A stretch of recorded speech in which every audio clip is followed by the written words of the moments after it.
Antoine, at one point in your life, you were homeless. Yes, I was. Okay. And at another point in your life, you were making six figures plus a year. Yes, I was. Okay. Maybe you can take us through both times in your life and how they intersected.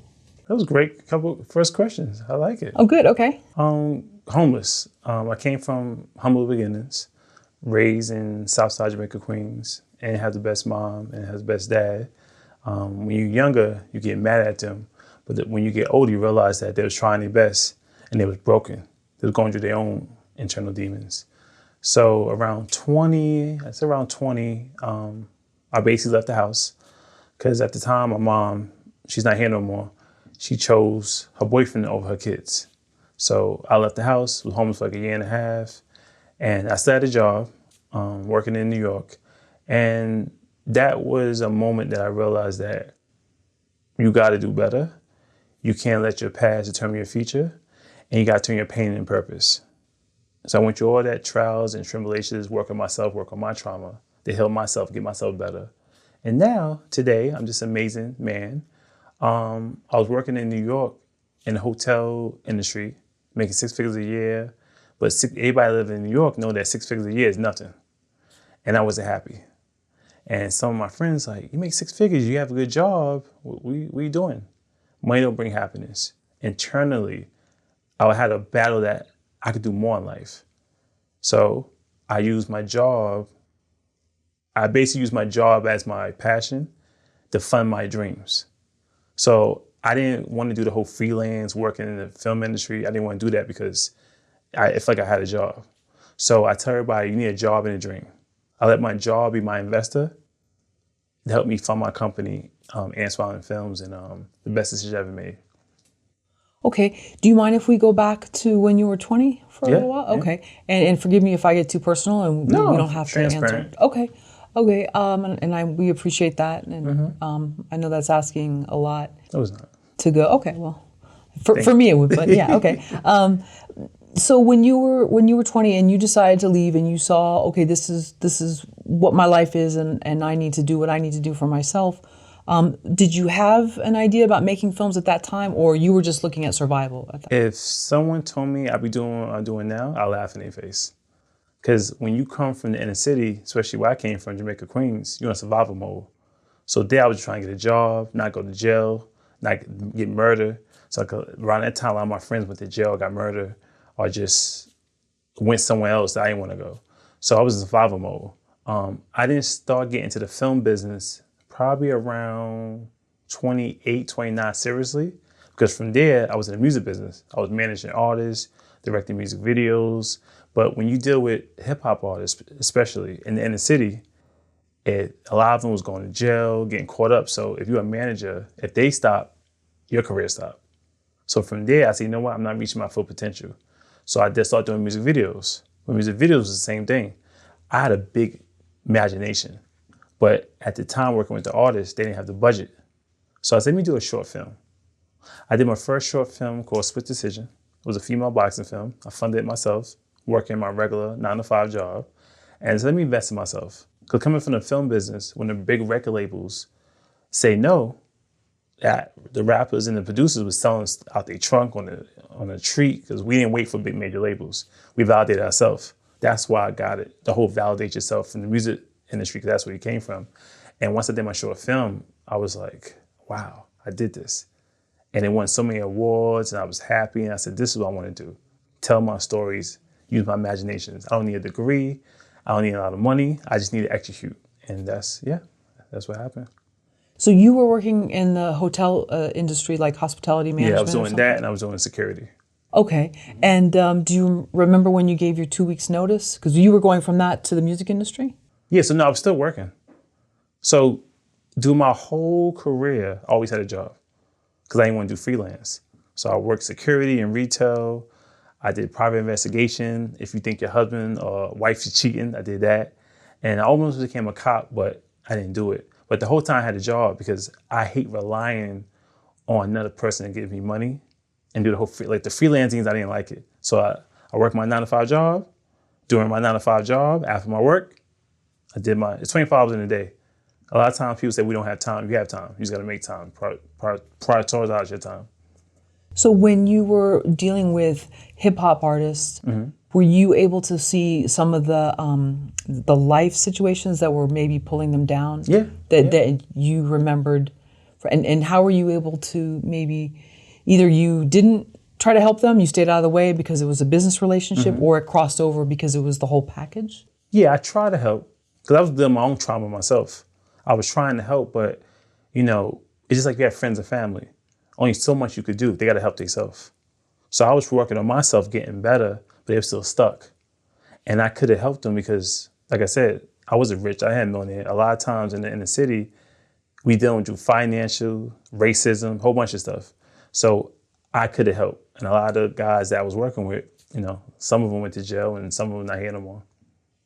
Did you see a lot of very talented people Very talented. burn out and not Very be able to? I tell people all the times, coming from a drug area, and you see a lot of drug dealers, it's tons of Bill Gates, it's tons of Steve Jobs, but they didn't have the opportunity. So if you could hustle a neighborhood and make all this money, you could run a company. It's the same thing. It's just a different product. But they didn't have the opportunities. So that's why. For me, I decided that I don't want to go down a route. I want to go another route. And I chose, let me just stay this path. Let me get this 9-to-5 job. Let me do all the NI job. And eventually we'll work out. What's it like to lose everything? It's just humbling. And at first, you get sad, you get depressed. But then the older you get, you realize that you don't know what you had because you never had nothing in the beginning. So it was, I didn't feel like I had anything. I was just surviving mode. And what changed? I had to reprogram myself. When you coming from that environment, you don't know if you're poor because everybody else around you poor, so you think it's normal. But once I realized I wanted more out of life, that's when the light bulb. So my security job I was working with, I usually work in the neighborhood, but then I started getting contracts in Manhattan. And Manhattan is a melting pot.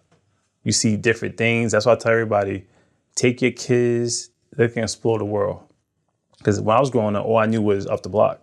Up the block, I didn't want to go up the block because there was so much damage going up the block. But once I started working in Manhattan, my eyes started opening. I started meeting different people, seeing different people in different tax brackets. I was like, wow, this is a better life out there. And like anything, a lot of times we don't upgrade our mind. We upgrade our clothes, we upgrade our phone, but we don't upgrade our mental. So when I started reprogramming myself and went more in my life, that's when things started changing. And I started healing my pain and my trauma. Because when you heal, you see different, you spell different, you react different. And that's where it started. The start is I wanted more out of life. So do you think the old Antoine could have been making these films and producing them and bringing a team together? No, he's probably in jail right now. Why? Because when you don't have no foundation, so a lot of times you see those kids in the news and they do bad things, get locked up. We're so quick to judge people, but we don't know their story. A lot of those kids, there's no other way. I mean, now it's different. Now you have no excuses. There's too many options right now.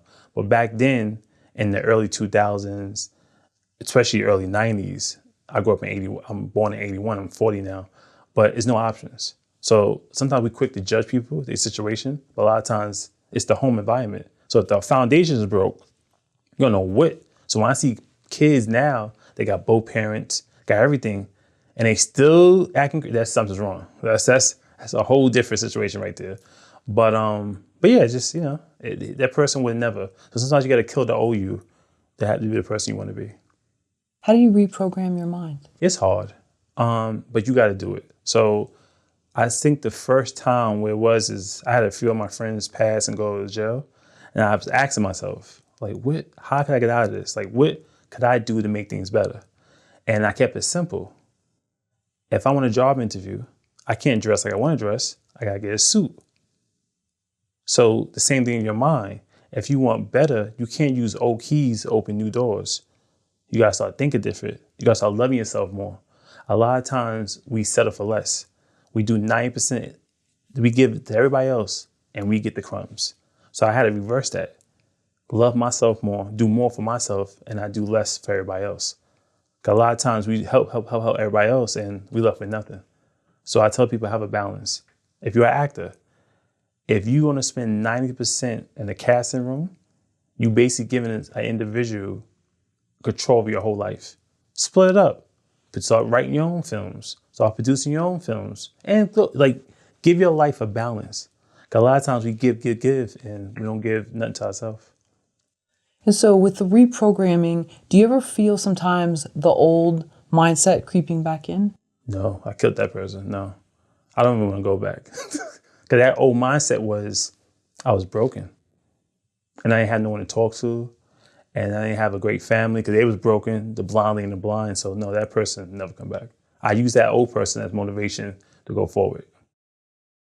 How many years of your life do you feel like you might have wasted waiting for other people to give you permission or allowing them to guide your life? 30 years. And you're 40 now? Yeah. Sorry to interrupt. Okay. So this version is the 10-year version. Because when I hit 30, I was working at my job. I was working in the hotel business, still working there. And they have this, so at any job, but at my job specifically, they have like your anniversary, like how long you've been there. And at the time I was at my job for maybe 8 years.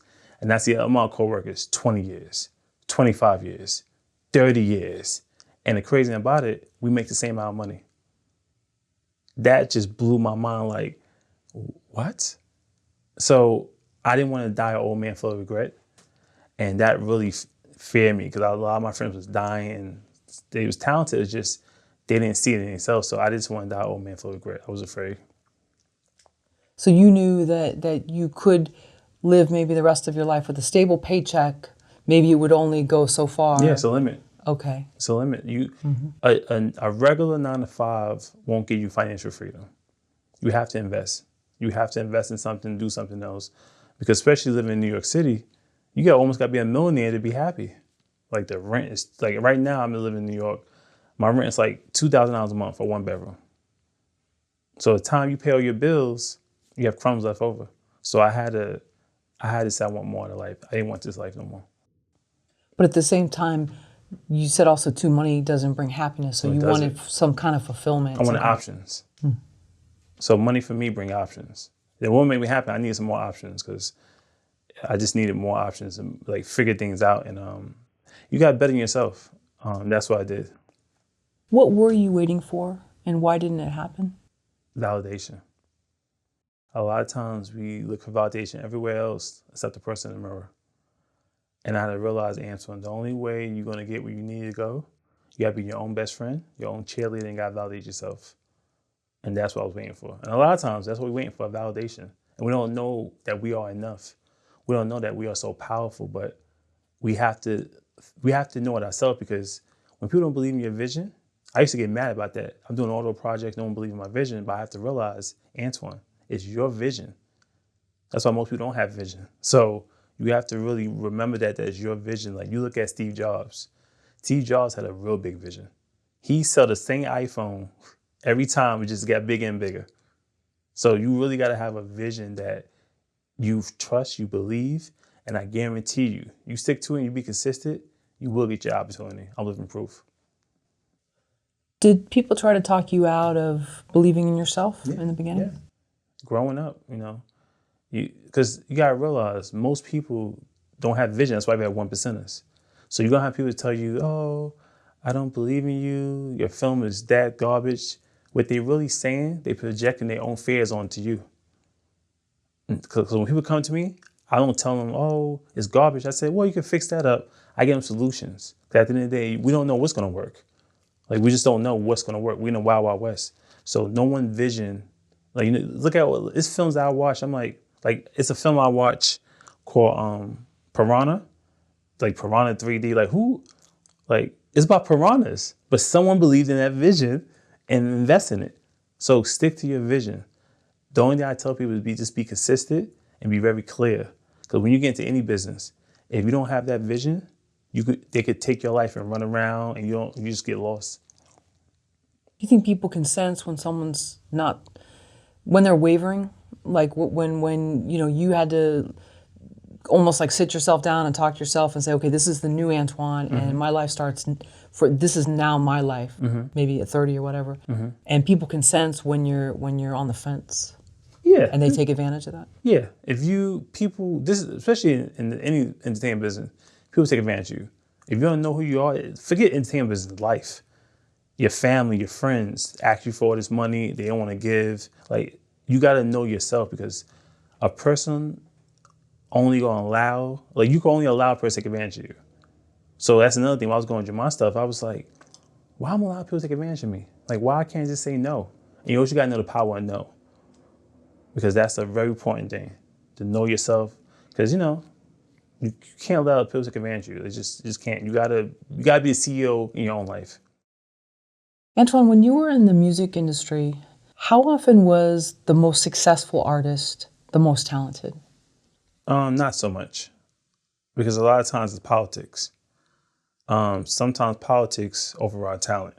So nowadays, I tell people, being talented is not enough. You can't be a one-trick pony. You gotta do different things. So when I was in the music business, there was so many talented people, but they didn't get their shot because they didn't know this person. So this is a politics game. So a lot of talented people didn't get their shot. Yeah. So it really came down to them not knowing someone? Yeah, not knowing somebody, this and that. And you have some people that actually made it, but, they fade out. So now it's a business, a politics. If you're talented, that's a bonus. But it's a lot of politics in any type of organization that's so popular. Yeah. Can we break down what politics means in the music industry? Yeah, so with any industry. So sometimes it be an individual that's really talented, like really talented artist, but they don't play the politics game. Politics game could be, you don't have a lot of money to pay a DJ. You don't know this certain producer. You're not willing to sacrifice your morals to get to the next level. This is all type of fields. This is in regular job. Sometimes you have a boss that want to take advantage of you to get to the next level. That's go back to my point about knowing yourself. Because a lot of leeches out there, a lot of predators out there in all industries, in life. So that's the politics. So to get around the politics is to invest more in yourself. Instead of waiting for a seat at the table, you build your own table. Master P did it. He's a rapper. Cash Money, they did it. 50 Cent did it. Jay-Z did it. Because they built their own table. From their career, they was trying. Everybody said no, shut the door. And they built their own table. That's how you get around politics, because you become the narrative of your own story. Did you see people with that mindset still get swallowed up? Not really. You're going to get a little bit, but not really, because you can control your own destiny. I've seen people that didn't do that and got taken advantage of because they didn't know the value of themselves. So that's why I tell, know yourself. Like, I had a friend, my homegirl, talented artist. She was with this producer, they're supposed to be making music, and he made an advance at her. And she said, you know what? I'm not into it. He tried to blackball her. So a lot of studios in the neighborhood, don't mess with this girl, she's difficult. She wasn't difficult. You was trying to do something with her that was inappropriate. So there's the things you gotta watch out for, the leech and know. And a lot of people, if you don't know your value, you're gonna do it. Think you're gonna get ahead. But you don't have to do that. That's why I love today now. There's no gatekeepers. How long were you in the music industry before you realized that the most talented artist was not always the most successful? I already saw I got into it. Because I've seen you see it now. So many talented people, but they don't get their chance. And sometimes it's like that. Life ain't fair, right? So you're going to find that. Like me, I'm a talented person, but I'm not there where everybody else is at because I'm taking the long way. It's times that I could have took shortcuts. I could have done certain things, but my morals and values don't allow it. So sometimes you got to take the long way, but eventually you get to your destination. What are shortcuts? And in my world, shortcuts was, I remember I went to this party and I needed it for one of my films. And it was like it was a Coke party, and it was a Coke party. So I went there and I wanted to meet this producer, and he was interested in one of my projects to invest in, but he was doing Coke. And he's like, yo, you should take a hit. I don't do Coke. I didn't come in to do Coke. I came in to have a meeting. So that's the politics in advance. Now, if I didn't know myself, I would have took some Coke. I would have wanted to play the game, but that just wasn't me. When I was filming LOLA 1, I had an investor. She didn't want to invest in the film because my lead actress, Taja V. Simpson, was dark-skinned. She wasn't a lighted person. So I knew my value. I'm not playing that light game to appeal to a wide audience, a Caucasian audience. So I decided I'm gonna stick to my guns. I'm gonna get a darker female for my film. I'm gonna do the film like I want to do it. So those are the things that we don't hear about, but it's all happening behind the scenes of getting to the next level. That was actually said. Yes. And so, how? I realize this is touchy, but No, it's not. oh, it's not okay. Yeah. So for me, when a person told me that, I said, okay, I invest in my own movie because I'm not gonna be swindled by no dollar. I come from a different era, so we hustle our own things. We don't. That's why when I came in the film industry, there was so many things going on. I was like, why y'all waiting? Like, but I have a different mindset. Maybe if I have the film experience, I might be like everybody else. But I came in this game like really hustling, invested in my own films, and because I realized that no one's gonna be the hero of my story. I gotta be the hero of my story. Yeah. So when you saw that email or got that text or got that phone call, you knew, okay, this is time to part ways? Yes, I had to. Because, at the end of the day, if someone giving you money, it's gonna come with some things. That situation, I didn't like that. And I speak about it in other interviews, and I tell sometimes in the industry, they would cast a lighter person, a more light person, to appeal to white audience because they feel like they could sell it more. And is it true? I don't care. But it is true because people do it. I'll give you an example. Denzel Washington. And they talk about this. You can find this article. When they was promoting it overseas and try to make it really big, American Gangster, they put Russell Crowe in the poster. And Russell Crowe he wasn't that big in the film, but they put him in the poster to appeal to a wide audience. I even go down to 50 Cent. 50 Cent got a show called Power. When he was promoting Power, they had to put the guy that played Tommy on the cover to appeal to our audience. It could just be the main actor, Omari Hardwick. So this is a politics game. People don't realize that does happen in this industry. Were you making good money in the music industry? No, I was making nothing. It was horrible. I was spending way more money because with the music industry, it's like the lottery. It's a hit or miss. And so I was making zero, nothing. What were you spending it on? Artist stuff, videos. I was a manager, so I was investing into the artists, and I didn't make no money back. But what I did make was experience that allowed me to take it to the film industry. So I used my short films as my mixtapes and my feature films as my albums. So I use that analogy to slide into the film industry. But I had some great experience. I didn't make no money, but great experience. So you were working these other jobs, hotel, security, all these different things, and doing this. And how tired were you? I wasn't. When you have something that you love, you don't tire. It was so rewarding. It's amazing to come up with ideas in your head, and you don't need a degree. You just need a passion and a drive. So I was tired. And when did you leave the music industry? Maybe 10 years ago. Right around the time you had sort of this revelation that you were. Yeah, because I was dibbling and dabbling. I was sliding out, but officially 10 years ago.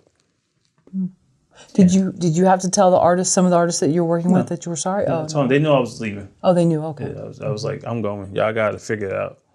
And I left, and it was a great decision because it made me realize my value and my worth.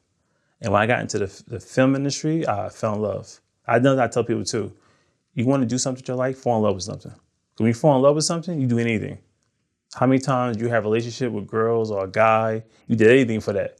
Fall in love with something, and it'd be the best thing. So once you sort of like gave your own notice to yourself, you gave your 2 weeks notice. What were some of the first things you started doing for the film industry? First, building a company. So I started Antoine Films, and I wanted to brand myself and do all that stuff. And then I did my first short film, Swiss Decision, won tons of awards. And then I did a feature film called Life's Too Short, won tons of awards, internationally and domestically. And I kept going. And I loved every minute of it. I was telling all different stories. And I really it was great because I was controlling everything. It wasn't no artist, it was me. I was the artist. And it worked out perfectly. And you were still working these jobs too to pay for. Okay. Yeah. But hotels can pay really well. Yeah. Yeah, I just gave up my job a year before COVID. Oh, wow. Okay. Yeah. Okay, yeah. And plus sometimes these hotel jobs too, you have these flexible hours. Yeah, I was in union. I was making like $35 an hour. Wow. So I was good, but it sounds good. But in New York City, it's like, if I was living somewhere else, like in Atlanta, I'd be rich. But in New York City, it's just not enough. Did you have a car or no? I never got a car. Okay, Nope. yeah. Uber or every day. Okay. I Uber here. Have you ever met Tyler Perry? No, but he's one of my biggest influence when it comes to business side.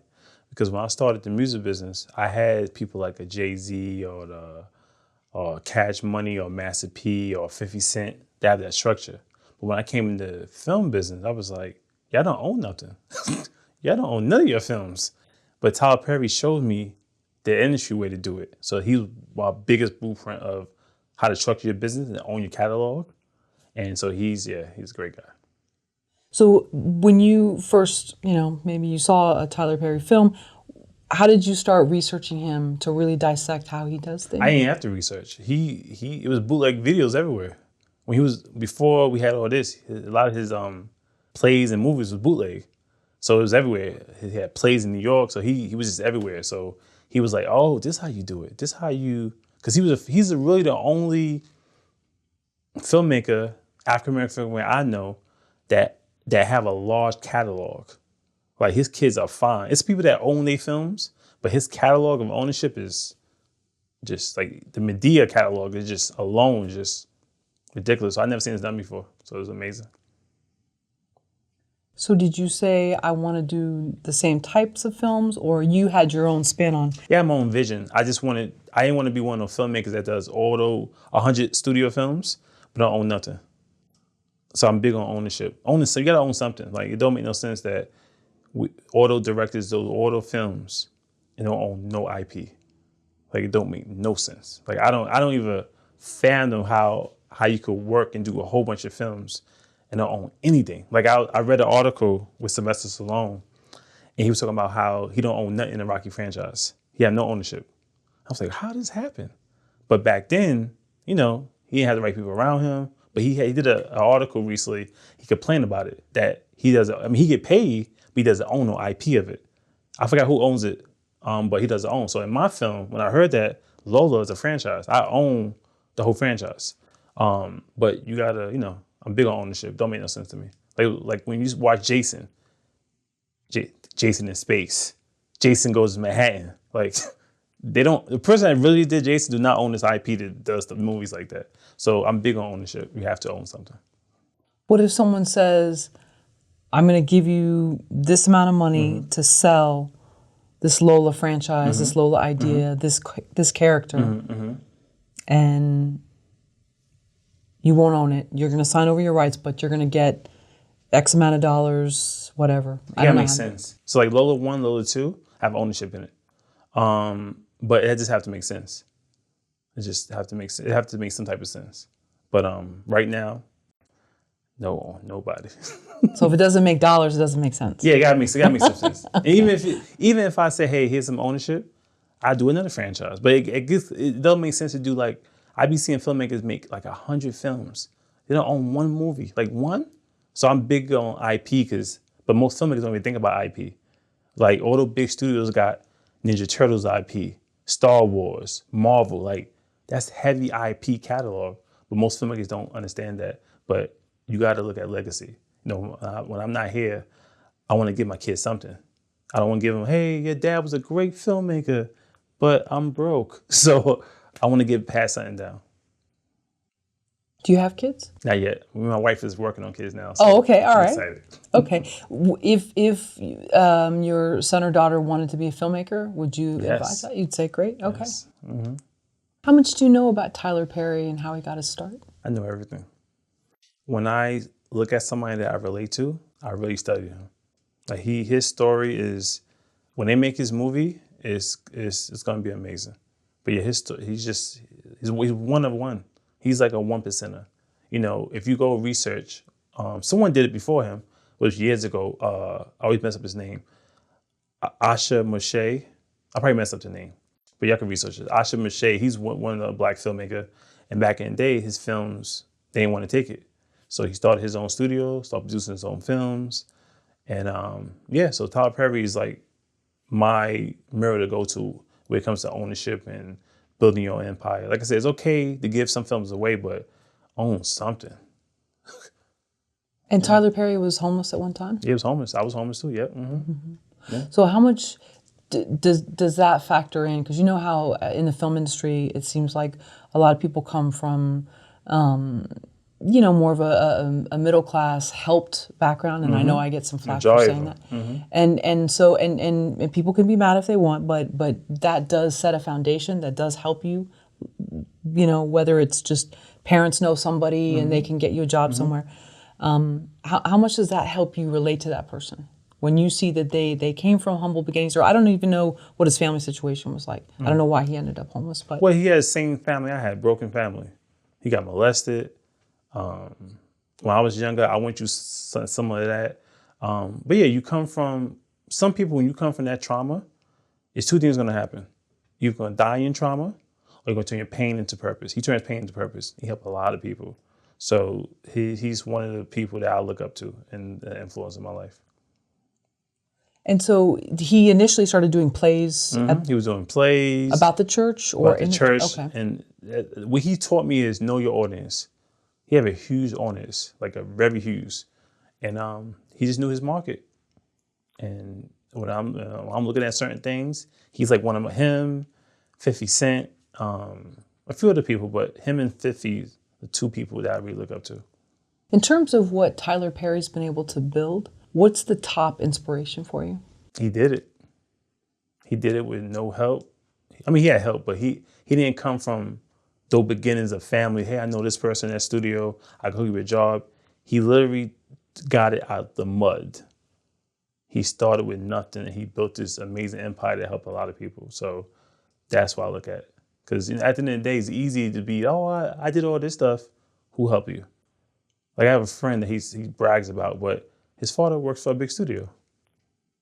So you take his dad away, we don't know how the story going to end because he don't have that drive. So that's why it's people like Tyler Perry, the 50 Cents in the world, and everybody, they come from beginnings I can relate to. Well, I mean, and in fairness to people who do come from, more of a moneyed background, it's not their fault. It's not their fault, yeah. And they can't help it, but it's also what they do with the opportunities that they're given, because I've seen both. Some people take it and they run with it, and that's great. And then others, it seems like they don't. And I think that's the frustrating part for people that don't come from that, because they're like, you're wasting this, and it makes you angry, not just jealous, but it's just like, that's wasted. Yeah, when I look at it, I tell people all the time, you come from nothing, you come from a lot of money. At the end of the day, it's all about execution. I know people that would have a lot of money and they ain't doing anything. So it really comes down to you. So don't let your beginning, don't let your family and friends that have money, if you really want it, you're going to do it. Don't matter where you come from. So I know friends that I'd be looking at them like, how, what? Like, you have all of this. Like, what? But I realized at the end of the day, that's in your DNA. The hustle, the hustle's so separate. You have everything you want. The hustle's so separate. And that hustle is going to get you to the next level. Like, look at 50 Cent, for example. 50 Cent, people don't know, Curtis, 50 Cent Jackson. His beginnings, everybody know he got shot, blackball, all that stuff. What he was able to do at Starz Network, no one could never do this. He took a network that no one cared about. Like, I had Starz, I didn't know what Starz was. I was like, why am I paying for this? No one knew about this thing. He took this network and turned it into his own Marvel. I never seen a drama series break off in different series like it's Marvel. Like, what he did was just incredible. So once again, it's producers that have been in the industry for years. They can't do what he do. It's in his DNA. The hustle's so separate. What is the hustle? Passion, any means necessary, execution, doing what you have to do to get where you want to go, and get out your comfort zone, and don't settle for less.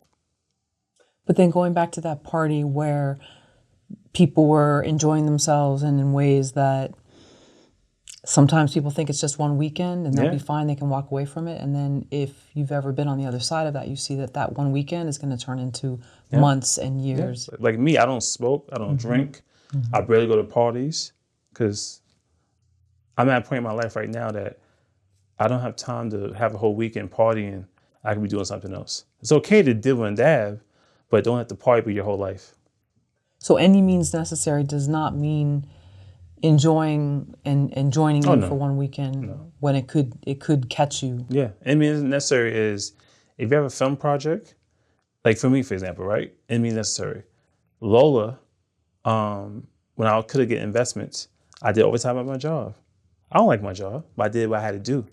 I worked at my regular job. I did what I had to do. I didn't wait. I just did what I needed to do, and I saved up my money, went in my 401k, and invested in my movie. Oh wow, okay. So, any means necessary. We have too many options now. It's no more gatekeepers. You don't, all those people on TikTok and YouTube and Instagram that's making their way and making money and paying for their families, no more gatekeepers. No one can tell you no. The only gatekeeper is the person in the mirror. And that was for Lola 1? Yeah. Okay. All my projects, majority of my projects. Lola 2, my new movie, is the first film that I had a producer really pay for everything. But yeah, most of my films I funded. What are the things that you've learned from reading and watching Tyler Perry as an artist and a business person? That anything is possible. But that you have taken on like specific things, not just anything is possible. Owning your content, trusting your vision, loving yourself first. Don't listen to the industry, because Tyler Perry, he just now getting his flowers. The Hollywood, he says it, Hollywood know him for years. We don't understand this. It's fine. Why they didn't understand, he became a billionaire. So it's noise. You look at, Hollywood wasn't made for African Americans. It just wasn't. So a lot of times, like the Emmys just passed. Everybody complaining. Oh, the Emmys, it wasn't made for you. It's like being in a relationship. If your person keep cheating on you and disrespecting you, don't go home. Leave. So we have to realize that though all those industries, all those structures wasn't made for us. So if they're not made for you, make your own. Go somewhere else. It's no one gate you could go to. It's so many other options. That's another thing you taught me. Options. When the big networks that you're trying to pitch a film or pitch a project, they say no, it's okay. Because when they say no, it's not really no, it's no right now. Because they can't see the vision. So when we know that something is not right for us, like an industry, and there's hashtags that say whatever, Oscar so white or whatever, and so we know that, but then at some point though, they go, oh yeah, I like that. And you see like, okay, now they need us, or now they need our picture. What do you say to that? Okay, I'll play this time? This is up to you. It's up to the individual. We play this time, write a bigger check. It's all up to you. But at the end of the day, eventually they come around. You can't, like Tyler Perry makes so much noise, now they coming around. So it's a part of it. So what's that one saying? Oh, be so whatever that they can't ignore you. Yeah. Okay. That's what he did. He now they can't, now he's working with Netflix. So eventually they're either gonna come now or they come later, but they're gonna come. So if you build it, they come. Okay, but then don't expect, do it your way, and then when they're ready, then they'll show up. Yeah, whether don't it's wait. music. Yeah, it doesn't matter. Don't wait. Like don't be there knocking on the door and wasting 100 years knocking on the door and say, please, I wanted to sit at the table. When you build your own table, the food tastes better. So build your own table. Like back in the day, I get it. Back in the day it was hard. Now you make moves on your iPhones. You can just do so many options now that you don't need it. Everyone always says learn the business side of the film industry. What does that really mean? And how do you learn it? Well, with any business, with any industry you're in, you have to understand that after you make this beautiful picture, beautiful project, now it's the marketing side. It's getting it distributed. Who's going to pay for it? That's the business side of it. 'Cause a lot of times we make this beautiful project and then we're like, okay, it's beautiful. Who's going to pick it up? You got to promote yourself. You almost got to be a mayor. Kiss heads and shake babies. And that's the business side of it. Because once you do a project, it needs to be out there. It needs to get out there. So the business side is I'm done with this baby. Now time to fix it up and put it out in the world. And that's what you got to do. And if you don't have the business side, get someone that have your best interest to help you with it. Because a lot, it's all about delegation. Like in my team, I know I'm the quarterback. If you want a Super Bowl, you're gonna come over here. But I do need the defensive line, wide receiver. It's a team effort. The film industry is a team effort. So you want to get people in your best position that can help you. But the business side is learning the business of whatever you're doing. If you're a singer, if you're an artist, if you're a barber, if you're a hairstyle, you gotta know the business. Because if not, you will be taken advantage of. So speaking of being taken advantage of, we know that, film industry attracts all kinds and people with all different intentions. And you said something about if you don't know the business side, then get someone. How do we know who to trust, especially in the beginning, especially if people know someone's new at something? Maybe in the film industry, there tends to attract some flies. How do we know, is it really time for us to trust someone? You research first. So I remember when I first started, I needed a lawyer to do a contract for me. But something told me he was shady. The signs are there. So I just researched the contract. This contract he gave me. He trying to do a contract with me. I didn't like it, but I researched it, went online. If I don't understand this word, let me Google the word. A lot of times we get taken advantage of because we don't take the extra protection step. So if you have a nice house, take that extra step to get security cameras. A lot of times we just got to do that because at the end of the day, you might get taken advantage of. It depends how bad you get taken advantage of. That's the ending. Like, just life ain't fair. I got taken advantage of before, but it's all about how bad is the damage. It's like prevention. If you have a security camera and someone's trying to break in your house, your dog might just save. They might break in 1 inch, but that dog might just save. It could be really bad. So it's all about doing the research. Whoever you get, just try to do the research. And a lot of times, the signs are there. You just gotta listen. A lot of times we want to see the good in people because we're so hungry and anxious, but the signs are there. You just gotta pay attention, but do the research. So if you hire in a producer and they say, hey, matter of fact, I'll give you a great example. I don't remember the guy's name, but right now in LA, this guy just scammed tons of people. I'm seeing your guy's article, but tons of people out of millions of dollars. No one did the research. In 2021, he did a almost $500 million scam. You tell me no one did no research? Nobody? So after a while, you just got to do the research and know who you're dealing with. You could Google somebody, you could do background checks. Do that extra security, because if not, if you can take advantage of first time, I didn't know, second time, third time, then you got to do due diligence. Yes. Okay, so if someone doesn't have money though to pay for a PI firm, or sometimes there's not a lot of stuff on someone online. You said you got a sense though, because sometimes someone's intuition will tell you more than whether they look good on paper or not. And so what was that intuition that you got about this person in the beginning? Sometimes that intuition, you can't explain it. You just know it. You can't even describe it. It just, because everybody's different. It could be someone that's really, really nice and still take advantage of you. So sometimes you got to trust your gut, and the signs are there. So it's hard to explain it. But in my case, the lawyer was name dropping too much. To me, it's always a red flag. If we having a conversation and they keep name dropping and name dropping and name dropping, it becomes a red flag, especially when I ask, can you send me reference? Can you send me this? And they just, oh, I got it, I get to it. Red flags. Okay. Yeah. So not following up. And yeah. Okay. Can you teach us more about the money side of the film industry and how that money flows? Yes. So just make it simple. When I did my first short film called Split Decision, female boxing film, after I did the film, I invested $5,000 in the movie, and I made all my money back and more in a weekend. I have a lot of friends, I have a lot of associates. I rented out a movie theater before COVID, and everybody came out. It's no different than if you have a baby shower, you have a birthday party or a house party, you charge. And I charged some tickets. I bought some merch because I learned all this from the business side. When you're doing music, you have merch, you have this and that. And I made like around $15,000 for my first short. This was in New York City? Before COVID. Okay. So may I ask, how much was the theater rental? The theater rental at the time was like $900 For like 2 hour window or the whole day. the whole day? Wow, that's really great. That was a few years ago, not now. And how many seats? 100. Okay. So what I did was I took over the whole theater for 2 days. So I did Friday, Saturday.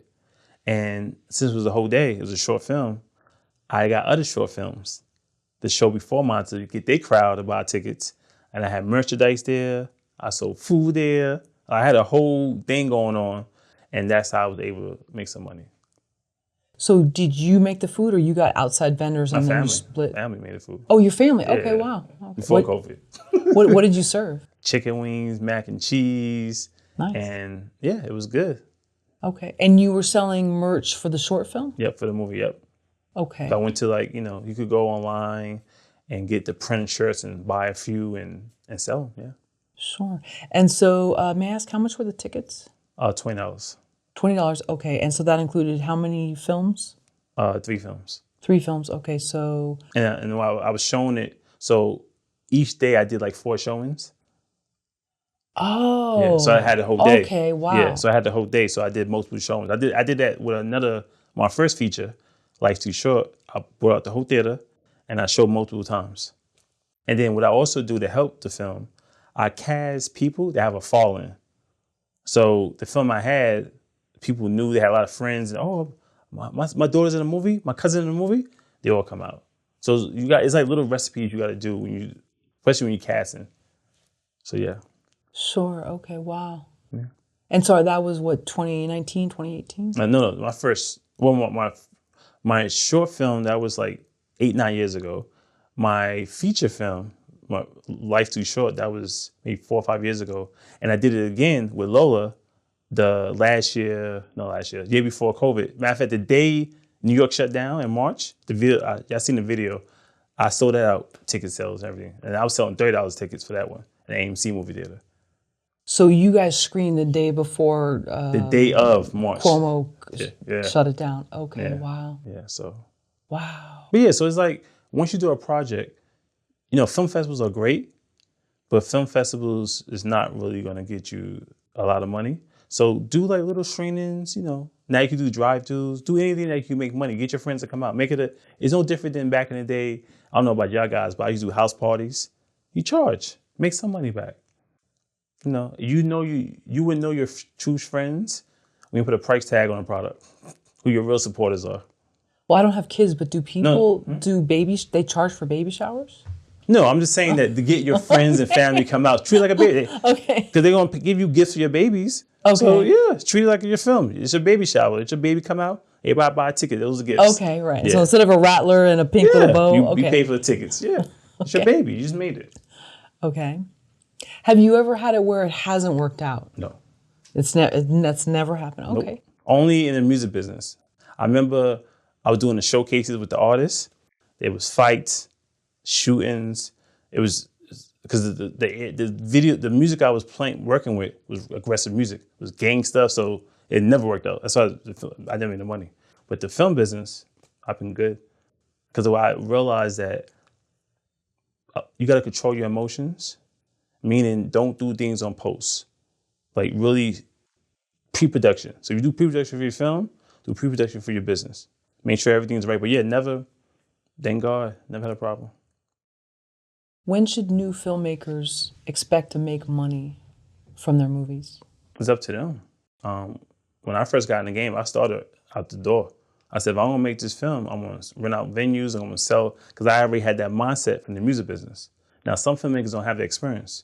So if you're new and you don't know, for now, just make some films until you're comfortable and then learn the business. Take baby steps. So if you do a short film that's 10 minutes, there's tons of areas you can rent out. You can even do a parking lot now, do drive-through. That's not that much money. So you just want to start a pattern of not to put out free product, because then no one want to pay for it. You think that by putting a price tag on it, it creates a value? Yes. Yes. Because sometimes we have friends and family. Oh, I want to get a free ticket. I want to get free. And then after a while, you're in a free zone. It's okay the first time, second time, but you guys let your friends and family know, listen, this is my passion. Respect my job. It's no different if I have a store. If you go in any other store, you're going to pay for a shirt like everybody else. Pay for my product. Don't do it because you're my friends and family. It's $20. You spend all that in the Uber Eats. So yeah, you respect my craft. And with the short filmmakers that you brought in, were you giving a cut to everybody? Yes, I took care of them. Yeah. Okay. So that's another thing too. I mean, not a big cut because I'm the boss, but yeah, that's another way to get a new audience in. So if you have a short film, you might not have a lot of people come. Get another filmmaker, come together.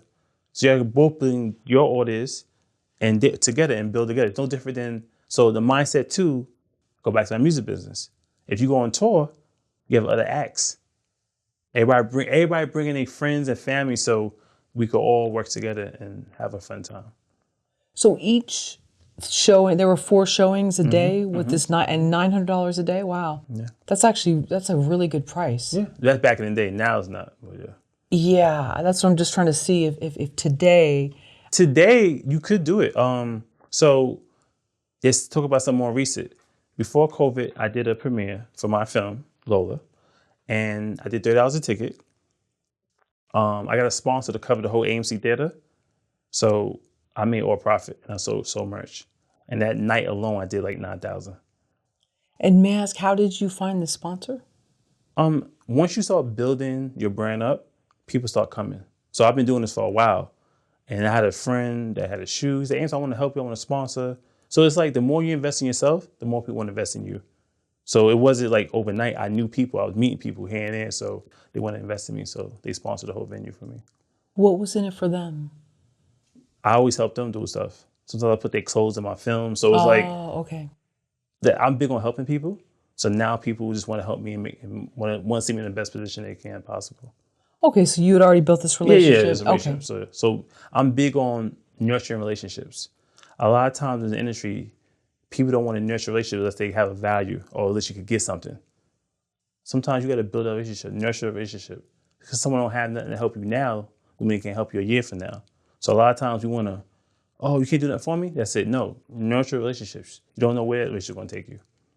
Okay, so if you hadn't had that sponsor, though, then it would have been a totally different. Yeah, I mean, the AMC theater I rental. probably would have paid for it myself. Okay. But it's sponsors out there.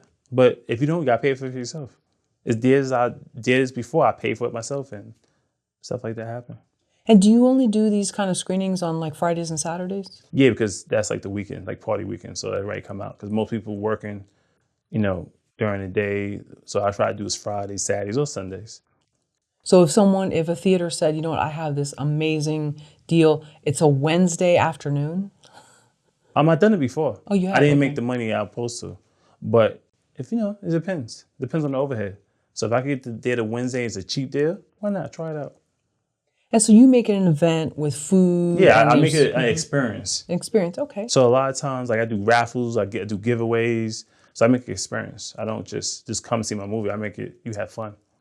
So Antoine, if I buy this ticket and I'm online, you pre-sale? Yeah, pre-sale. Okay, so let's suppose I'm spending $30 and then maybe there's an administrative fee on top of that. What do I get for my ticket? You get to see me. Okay, And you get to see my that's movie. enough, okay. And you do raffles. So I make it like not just seeing the movie. You're gonna get raffles. You're gonna get some food. You're gonna have a great time. I just make it an experience. Get to meet some of the stars of the film. Take some pictures. I just make it an experience. I try to, because sometimes you go to the movie theaters and you pay for all this money and all you get was $100 in fees and popcorns and everything. Like you get to meet the filmmaker, you get to talk to filmmakers. I do a Q&A, ask questions. So it's a little more intimate than going to a big theater. You just go and see it and that's it. And do you allow tickets at the door? No. So I tell everybody, do pre. Let them buy online. I mean, if it's a friend that don't have, that's different. But try to do pre because then you could know your money in advance. It's not like, oh, I don't know how much I make. You can get all your money in advance and then when you do put a cut-off time. So for example, if your film is next Friday, by the week of Monday or Tuesday, you should know where your ticket sales at. And some people wait till the last minute, but online is better because you know the money coming in. You use some of that money to pay for something else. So always do pre. I don't do door, especially now. You want to do everything online. And plus, too, a lot of people say, well, oh, yeah, I'm there. And never show up. And they never show up. And you yeah. wait, you just wasted a seat. So everything's online. Cash App, everything online. Okay. Now, merch is different. Merch, I do Cash App, give me a Cash App, or if you have cash, I do that. But when it comes to the ticket for the movie, it gotta be online. But for merch, and sometimes I do packages. I might have a $50 ticket. You might get a free hoodie, a shirt. You know, you just do different marketing things and try it out. Do people really care about merch? Yes. Why? It's an experience. It's no different than like Star Wars. You get a Star Wars thing, especially if they know the filmmaker. That's even more experience. So a lot of times it's my friends, my family, my coworkers all coming out. They want to wear the merch. They want to feel cool. And then also, you know, I have name actors in my film. That's another experience. So all the little things are just marketing and knowing the business. You know, sometimes you watch the radio. You don't even like the song, but you keep hearing it 100 times. That's marketing programming. You ever have a song that you keep hearing, I don't even like this song, but you keep hearing it and hearing it, it makes you want to like the song on the radio. It's all marketing program. Just like if you go around, you see Marvel movie coming on Friday, and they got posters all over the place. You keep seeing it. You wasn't even thinking about seeing it, but you keep hearing it and hearing it. That's marketing program. With the merch, are you pre-ordering the shirts or only to order? So if somebody wants one, okay, great, and then you send in the order, and then it's... So sometimes right now I have a website, LOLA movie merch. They could go online, buy it. But if they come to my premiere, the merch is going to be there. Yeah, we got options. Okay, how do you know? Because like if you look at Diane von Furstenberg with her amazing wrap dress, Who's that? the first time it put her on the map, but then another time the trend had moved on. She'd ordered too much. I know now they've come back, but that was the one thing that really taught her that she ordered too much of her merch, basically. So how do we know we don't order too much? Yeah, for me, I don't have that problem, but you buy a little. You buy 50 and see how it goes. So if you buy 20, if it doesn't sell, then don't buy a whole bunch. Okay. Buy like 20, 50, see where it's at, and then you test the waters out. Okay, so you're not like filling up shelves. Oh, no, you're just being very conservative. Yeah. Okay. Okay. And you have it there for people to see at the screen? Merch? Yeah, you can go on the website and buy it. Merch. So yeah, I saw it. Yeah. Yeah. It's a nice website, by the way. Go there and buy merch and get shit right to you. But I mean, for these screenings, so you bring... Oh yeah, so like for Lola, I bought like 100 shirts, because I knew the demand was gonna be there, and they bought all of it. Actually, I needed more, so yeah. Oh, okay, so it was, you had to take names down and say, okay, I'll get back to you. Okay. The demand was really big, so yeah. If you build it, they will come. What about when people don't buy the merch? What's behind that? No sale. No, but I mean, why? Because we were taught, hey, get this merch, have your own store, but it doesn't always happen. Yeah, I mean, it happens. It's like in life. You might get 100 people to buy it, and 5 people say, nah, I'm good. Nothing you can do. So just, you gotta take the good with everything. So, But what do you do to create a desire for the merch, that why we should care for it? Well, the movie. The movie, you're gonna see it on social media a lot. I'm very personable. So, you gotta cater to your audience. With Lola, it was, I have a star artist in it, a star actress in it. I was promoting like crazy online. It premiered at this big festival, African American Film Festival. It premiered at. So there was so much press going on. People really loved the merch. Is it also the message behind the film? That's another thing. Women empowerment. A lot of times you can come up with a product, but you got to have a personal human connection. So this film had a human connection, women empowerment, and my audience could relate to it. Antoine, your first film cost $25,000 to make? Yeah, Life's Too Short. And it's a feature, right? Yep. And you made how much from it? $80K. So you were able to essentially more than triple your money? Okay, how does that happen? Well, movie premieres. I did a lot of movie premieres. For Life's Too Short, I did a lot. I went like on a tour with that film. And then I sold merch at the film festivals. I did Life's Too Short merch. So I did a lot of festivals. I won like over 20 awards. So I sold merch at the festivals. I did a lot of premieres, and yeah, they're really good for me. And so these premieres, they were all in the New York area? Yeah, New York. I did some in South Carolina, but mostly in New York. Oh, so you traveled. What's in South Carolina? It was a festival I was at, and they really liked it, and I brought it out there. It was good. Okay. And so How many screenings do you think you did to make that 80,000? Probably, say like 25, 30. Over what span of time? 6 months. Wow. So your life was just touring, basically, with Yep. this film almost. I won't do it again, but yeah. Why? It was a lot. It was a lot of work, It was a yeah. lot of work. Calling theaters and trying to get the It was a right lot. rate. Do the theaters pay you back on time? No, so what I did was I bought it out. So I bought the theater out, and then I just took the ticket sales, the food, and all that, yeah. Because I don't want to do the whole wait for a theater. I didn't want to do that. So I just paid them out. So if I used 2 days, I paid them out. And I had my regular job to pay for all this stuff. Okay, so then you were basically the cashier at the door. Yep. And then did you use an online ticket service? Yes, I use Event Ticket, or I use PayPal, or Eventbrite. So, Eventbrite. Okay, yeah, great. So 3 different ways Yep. they could do it. Okay, great. The movie itself cost 25,000. You said. Where did the majority of the budget go? House and actors. That's pretty much it. Because what I did was, Life's Too Short, you can watch it on my website. I used like 2, 3 houses that look different, upstairs and downstairs. So I knew the homeowners. So I used their house, give them a little money, but really just the locations and food and the actors is pretty much it. And it cost me a lot. Aside from the 25,000 to make the film, Life's Too Short, how much did you have to spend on top of that to then make this 80,000? Probably like another 25 maybe. Yeah, probably like another 25 for theaters and everything, yeah. Theaters, merch.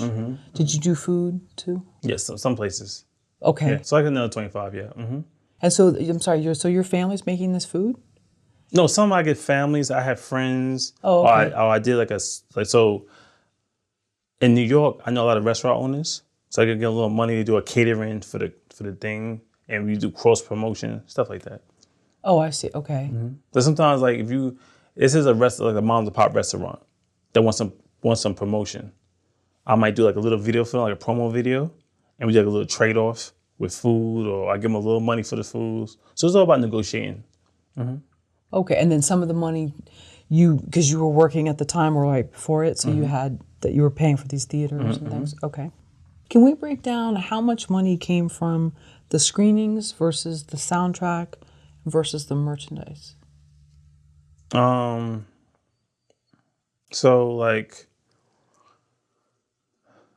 for the soundtrack, I didn't really make a lot of money off the soundtrack. I made more money off the merch and the ticket sales. So the bulk of it came from shrink ticket sales and merch.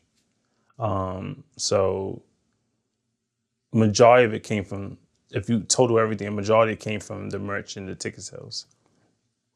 And so you kind of do a deep dive into what you should be charging, or do you always charge like a set price? I try to stay at the 20. At that time, I stayed at the 20 mark. But now, when I do my premieres, I do more $30. Did you license the movie or sell any DVDs? No, it was straight. I didn't. At the time, I said, "Let me just do trainings." I wasn't even thinking about that. I just did. I didn't do none of that stuff. Nope. I should have done that, but I didn't do it. What year was this? 2000. I want to say 2005. 2005. Okay. So what would you have done differently now? Nothing. Everything I did was what I was supposed to do. I was still learning. Because Life's Too Short. What I did was Split Decisions was my first short. I went from a short to a feature. Most people don't do that, but I felt confident, so I didn't do a whole bunch of shorts. I did short feature. Does the movie still make money for you? No, but Why not? it allows me. It was years ago, and also what it did was it built my confidence up, and I won a lot of awards, like a lot. So when I pitch in, I'm doing things. Award-winning filmmaker. It sounds nice. So it did a lot. The most money it did for me was experience, because it really showed me that I don't have to wait for nobody. I could literally do this. Like, I could do this with me and my team. We could knock this out. So it gave me just a lot of confidence. Because back then, everybody was doing features. They was going to all the film festivals and they was making no money. I was like, I'm not keep making the film festivals rich. I'm going to make some money too. And that's what I did. Did you ever get your festival Fees waived? No, I paid for I paid for everything. Okay, they never waived it for you. Mm-hmm. So let me see if I understand the numbers then. So you basically spent $25,000 to make the film, and then you spent another maybe 20 to get it out there on the 6-month festival run, and then you ended up making a total of 80,000 back over 6 months. How does somebody do that? Like, can they do that over and over again, or it really had to be certain movies, certain crowds, certain times, certain festivals? Yeah, I mean, it's all strategy. So the strategy I had, I said, listen, for the first few months, I'm gonna do festivals. Because festivals take a while to get back to you. So when the festival was getting back to me and I was winning awards and everything, I started lining up. Okay, I'm gonna do this, I'm gonna do that, just to build the buzz up. And yeah, it's all about the strategy of how to do it. Because what happens is when you submit to those festivals, they don't get back to you like 4 months later. They don't get back to you. And so when it would start getting back to me, because a lot of times I submitted to the festivals that was from January to like around summertime. So once they start getting back to me back to back, I use that momentum to start the tour. Because now it's winning awards and everything. I'm a award-winning filmmaker. So it's all about lining up and timing up. Have you ever thought about writing a book? Actually, my book comes out next year at Christmas. It's called Stop Asking for Permission. And it's basically about a lot of times we wait for someone to validate us. So it's called Stop Asking for Permission. So I have 25 steps. That's going to be out. So I'm excited. Very nice. Yeah. How many pages is the book? It's short. It's like 40 pages. Yeah. You're going to sell it on your own site, or you're going to go through? I might go to Amazon. It depends on the numbers, because I don't know how the numbers look like on Amazon. So I'm going to see how the numbers look. But I will sell hard copies on my site too. Nice. And then you can also do speaking engagements now. Yeah, I'm actually going to do a short film that's attached to the book called Lost Child. And talk about my childhood, how I was lost and I found myself. So when I do the book signings, I'm going to have a short film, a part of it. So you get to watch the short film. That's another thing about the business side. So I'm doing a book with a short film. Once COVID, that's why I'm doing it next year, I could do movie theaters with my short film in the book.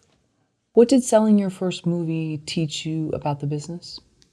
That when people tell you you can't do nothing, you show them. It really gave me so much confidence, because when I was doing the film, I kept hearing, oh, if it's not on a big network, it's not gonna go nowhere. You don't have no stars in your film. Who's gonna buy it? You keep hearing this industry talk, because that's all they know. That's the information I'm gonna give you. That's all they know. So once I realized, no, I came from the music business. It's no different. It's just a different product. And that's why this industry, or any industry, don't believe what they tell you. Write your own book. Because they would tell you stuff that make you feel like you belittle, you can't do this, you can't do that. You could do a lot if you just create your own world, create your own structure, and it will work out for you. You just got to trust yourself. Did you ever get advice from people that were well-meaning? They weren't trying to tell you no, but that it just wasn't the answer you wanted to hear? I get it all the times. But I have to realize, once again, I remember Antoine, it's your vision.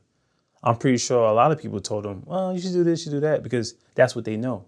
And a lot of times they projecting their fear onto you. So I don't really, unless you actually doing something that I feel like I barely listen to most people. Because I realize, I keep people around me that's smarter than me. So they always update me and stuff. Because if you're a smart person in the room, you're not going to learn nothing. So I always keep people around me that's know way more than me.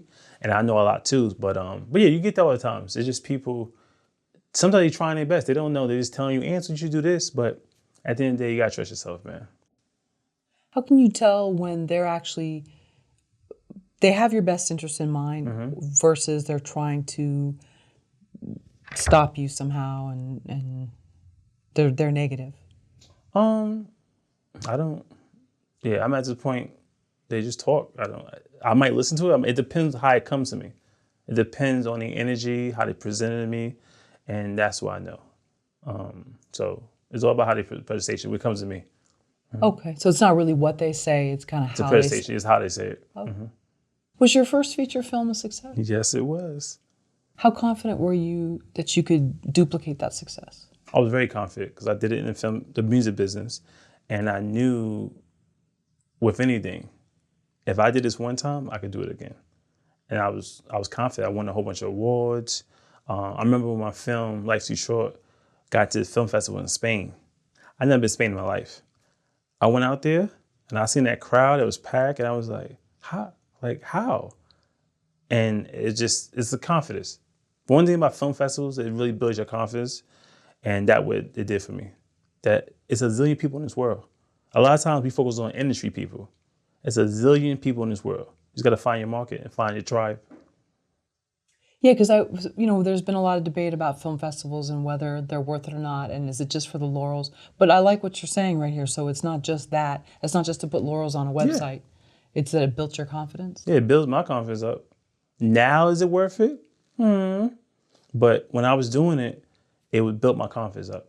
Because you go into all those different cities and state, you meet people, so it built my confidence up. I use it as a tool. That's what festivals are, a tool. You have to use things as a tool. It's not there forever. So it's like a toolbox. You're gonna use your hammer for the nails. You're gonna use your wrench for something else. So festivals is a tool.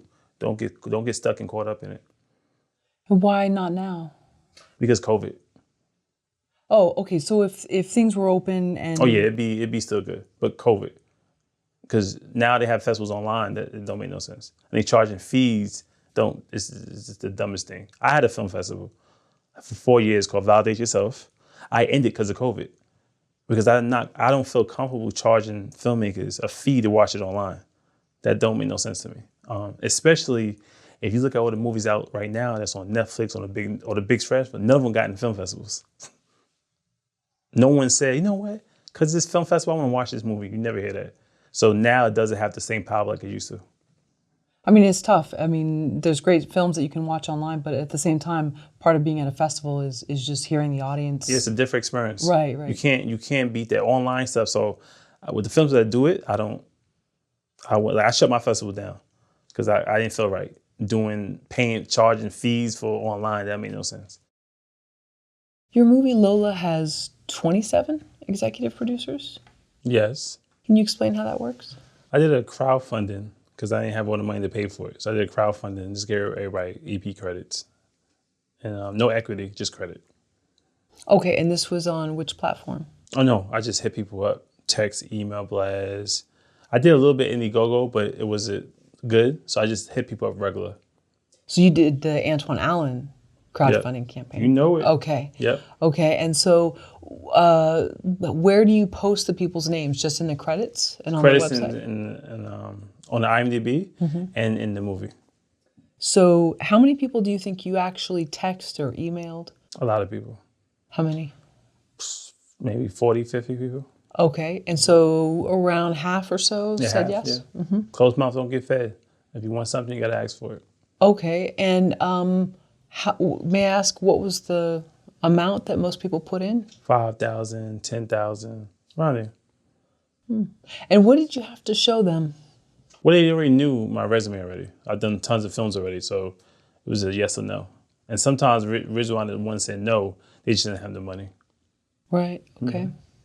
And so, by how long did it take to raise that money? A month. 1 month. Okay. And so, how much money was that? So I put in 65 of my own money, and I raised like an extra 25,000. And this is for Lola 1? Yes. Okay. And then Lola 2 now has 5 executive producers? Yes. Are you one of them? Yes. Okay. So then you reached out to how many people? Really one person. And then a lot of other people was just friends that had me a connection, a location. I just gave them credit. Okay. So now you have, aside from yourself, 4 executive producers. What changed? How come you had 27 before and then for Lola 2 now you have 4 aside from yourself? Proof of concept. Lola 1, no one believed in. Lola 1 worked. So now I went to like 1 or 2 people to get the money I need, and that was it. One of the biggest investors I have that paid for the majority of the whole film was a producer I met on Clubhouse. Her name is Monica Floyd from True Vision Media Group. She's an angel, she's a guardian angel. Because around COVID happened, I wanted to do Lola 2, but I didn't have the funding like that. So she invested majority of the film, and I love her for that. And Clubhouse is? It's a social media app. I like it because not like Instagram and Facebook, you actually talk to people. You have a human conversation with them. And we was in a room, we was talking about film, and I said something about, I don't know so many people that's own their content. And she checked me. She said, what are you talking about? I'm a producer in LA. I owe my contact. And I was like, wow, I didn't know. So she educated me. Most people, they would have an ego like, who are you talking to? But no, I was here to learn. And she educated me, said, Antoine, you don't know about me, but I do this and this. And when I found out who she was, I was like, wow. And she believed in me. She wrote the check and produced the whole film with me. So from the time that you met her on Clubhouse, what was the time span then that you started filming Lola 2? So it was a miracle. I met her on Clubhouse in March. I went to LA to meet her face to face in like April, May. In July, we started filming. Oh, wow. I said she a guardian angel because me, my words match my action. In this industry, most people talk. With her, she was like, what you want to do? Let's do it. And now we inseparable because you don't meet people like that on the regular. But that happened because I was ready, prepared. You know, the old saying, stay ready, so you have to get ready. So I had all my ducks in a row. I did projects before, and we just hit it off. And it was a blessing. What was it about Lola 2 that made her want to invest? It was really me. That's not I tell people too. Sometimes people want to invest in your project. They want to invest in you. So I tell people all the time, be a good person, be about your business, be kind. But really, right now, if it was another movie, she would just be invested in me because she believes in my hustle and she see that I'm out here doing what I got to do and she's giving back. So Monica will be watching this, so I appreciate you. Okay, so shout out to Monica. Shout out to Monica Floyd. Okay.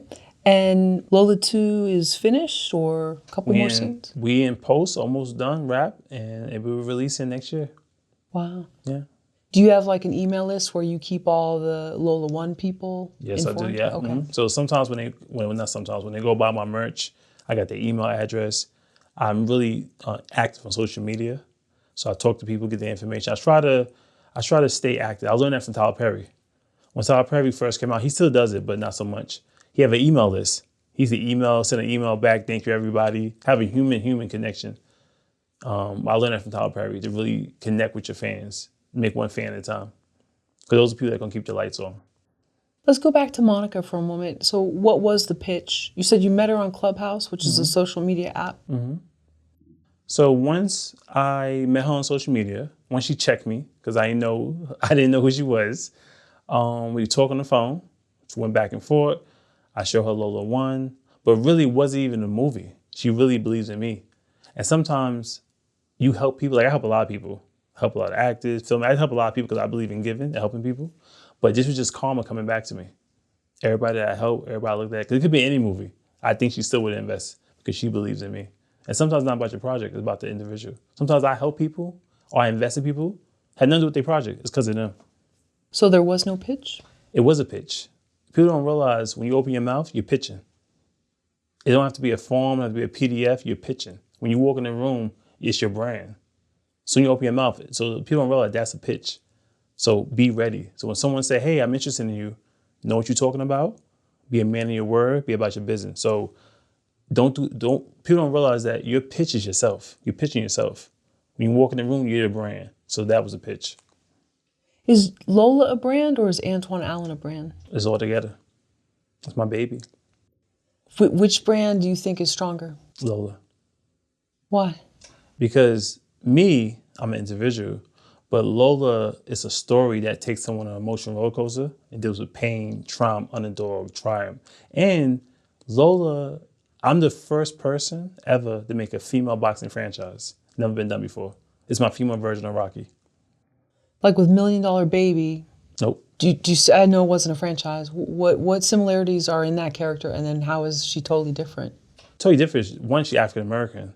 Two, a $1 Million Baby was an old woman getting into boxing, so it was like night and day.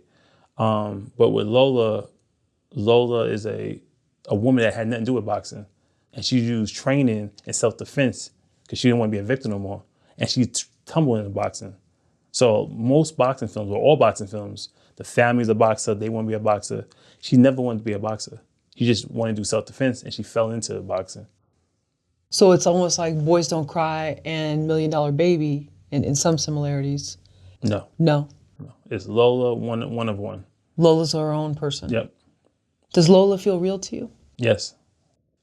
It's an underdog story. It's, she turned her pain into to purpose. She took her pain, instead of dwelling in it, she took her power back. She was a hero in her story. And the same thing with me. I came from humble beginnings. Now I'm a hero in my story.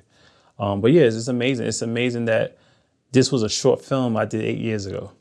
Split Decision was LOLA. It was at the time I didn't have the money for it. So I did Split Decision, I did a short film.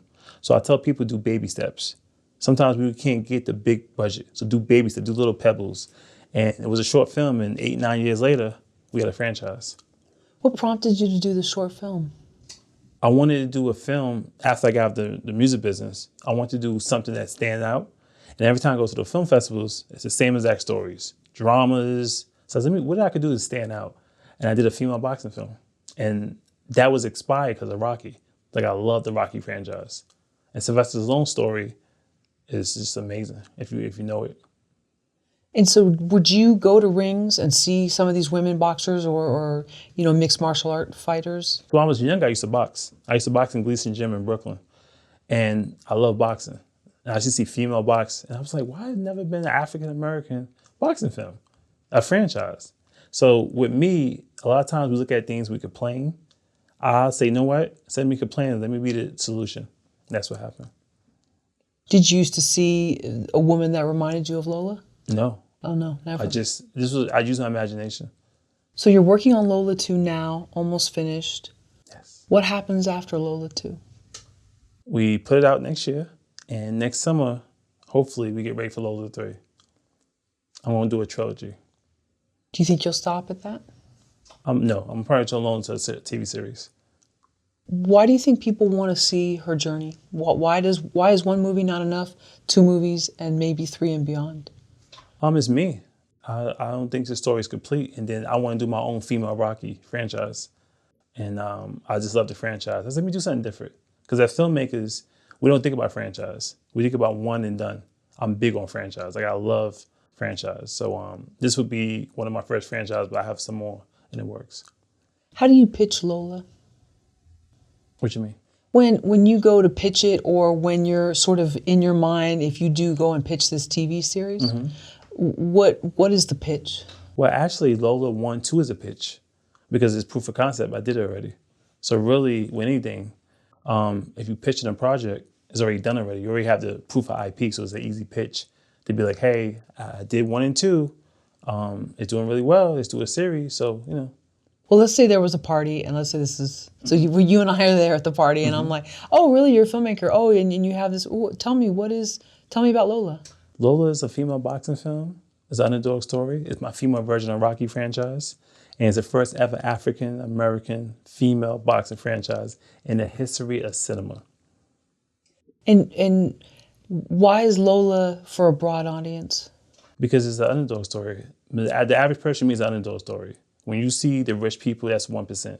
The average person, I know more poor people than rich people. And that's why they connect to it. And women run the world. Yeah. Good answer. Yeah. But do you think even rich people, so the quote unquote 1%, maybe can identify with being an underdog in the sense that maybe they've been crushed in a business deal or they can. Family squabbles or whatever? Yeah, they can. They can. But I know the majority of people are underdogs and they're looking for their fight.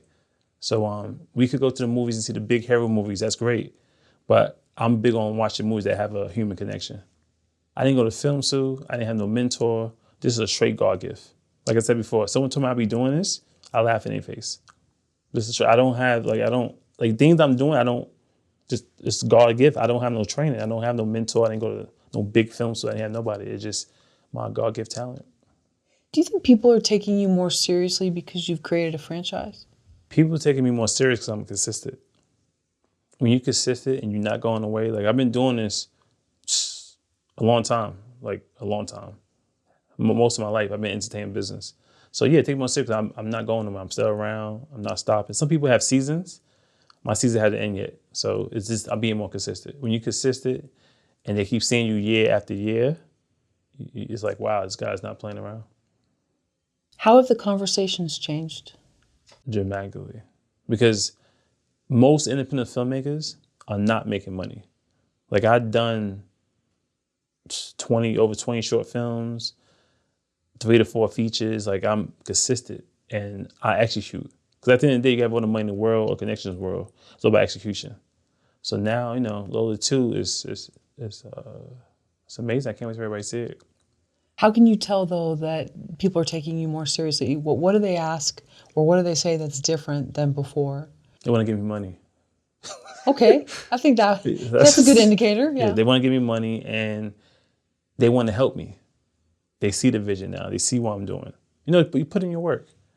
You put in your 100-something hours and you will get rewarded. So I'm seeing that. And now I'm working with name actors. LOLA 2 is my first film. LOLA 1 too. I work with Taja V. Simpson, amazing actress. She's on Tyler Perry hit Shoulder Oval. And I'm working with name actors now. So that's another indicator like, wow, people want to work with you. It's a journey. When we look at your credits on IMDb, Antoine, we see that you've worked on a number of projects. Mm-hmm. How are you working with the screenwriting? Are you taking the idea and choosing a screenwriter? So what I do is I have a writing team. One of them is Eugene Walker, John Torres, Greg DaCosta. So what I do, I come up with the idea. And I probably write the treatment, whatever, but I pretty much come up with the idea and I hire the writers to write it for me. Because like during COVID, me and my writing team got together and we wrote over 50 trips. Because a lot of times, if you're a writer, you want to make 100 drafts, you want to do this. I'm directing it, so I don't need 100 drafts. I need maybe 2 or 3, then I'm good to go. I'm going to change when I'm on set. So I'm able to knock all those trips out. And so all the ideas are my ideas, and then I get the writers to come on board, help me flesh it out. And where are you meeting these screenwriters? With my friends. Some of them are my friends, some are actors. One of my writers, Eugene Walker, he was one of my partners. He was in a few of my films. I got him writing because I told him that you need more power. I want you to have your own power. He's a great writer, so I got him writing. Then I had one of my actors, John Torres. I said, well, you have a good idea, start writing, because I need writers. So I got him to start writing. So now he's not only actor, he's a writer. I got another writer, Lester Green, that y'all know. I got him writing now. So whoever's around me, I want them to do more. I want them to have more power. I don't want to be the only person that have all this power. I always say, if you're in a room and you're the only person with all the money and your friends are looking for you, you're not doing a good job as a leader. So I want everybody around me to have power. So if I need something, I could go to them. If they need something, they come to me, vice versa. How do you know they're good writers? How do you know they have what it takes to make your vision alive? Oh, they write it, and if I don't like it, I don't use it. Pretty simple. That makes sense. Okay. Mm-hmm. Do you accept screenplays from other screenwriters? No, not right now. Everything is in-house. So it has to be your idea. Right now, yeah. Mm-hmm. Okay. What if someone says, I really want to work with you, I like your style, but this is my IP, and I want you... That's fine. If I like it, I would... Like, some films I invest. I invest in movies for other filmmakers. So some filmmakers that have an idea, if I want to work with you, I just invest in a film. So some films I invest in, because I want to help other filmmakers. Mm-hmm. What should screenwriters know before they start working with producers? Copyright. Copyright your ideas, copyright everything, protect yourself. That's the first thing you do. Once you get your idea, copyright it, because people will steal your idea. So copyright your first thing, because, people, like, I seen films that one of my friends wrote, and then they pitched it to a network. The network do the same idea, but just switch it up. So protect your stories. Mm-hmm.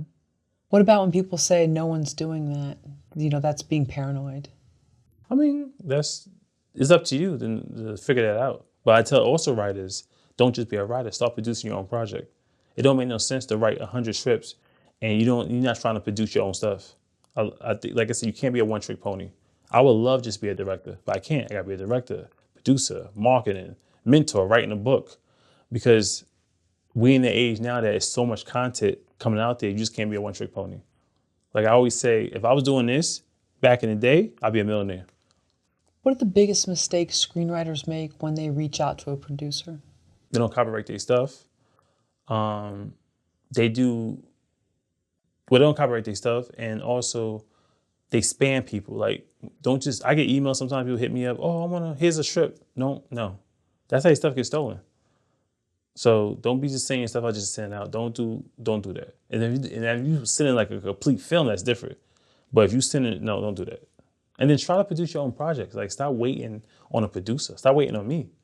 Produce your own project. I started as a writer, And I said, no one's want my stories. I produce my own stories. So do more for yourself. Invest more in yourself. People invest in you. And you started with the short for Lola, but it wasn't called that, right? For Split Decision. Split, and it was an 8-minute short? No, like 20 something, almost 30 minutes short. Oh, okay. Yeah. Do you have any advice for screenwriters who are struggling to get people to read their work? Yes, produce your own project. Because what happens is, like, most people don't have vision. So it's okay to pitch your stuff, that's fine. But take something you wrote, produce it. Like, we got to stop thinking, and I tell a lot of screenwriters, we got to stop using that 1990 old mindset. Like, if I come in a room and I'm a writer, and all I have is scripts I did, and you have filmmaker A that wrote, produced, and doing their own stuff, I won't go with them because they really want it. They're not waiting for nobody. So do more for yourself. Give yourself the great chance as possible, because at the end of the day, it's 100 screenwriters. What's gonna make you stand out? And like I said, sometimes it does work, but why wait? Like, you could do your own stuff. Stop, get behind that computer and get your hands dirty. So the 90s mindset is like Over. you're just going to lunch, you're trying to Yeah. find an investor that, or a producer that okay. You're waiting for someone to validate you. Like, it's filmmakers out there that's better than me, way better than me. But once again, the hustle's so separate. You might be better than me, but you're not gonna out-hustle me. So if people say, oh, my films are better than you, you're probably right. But guess what? I'm getting the meetings, I'm getting deals, because I'm not waiting for no one to determine my future.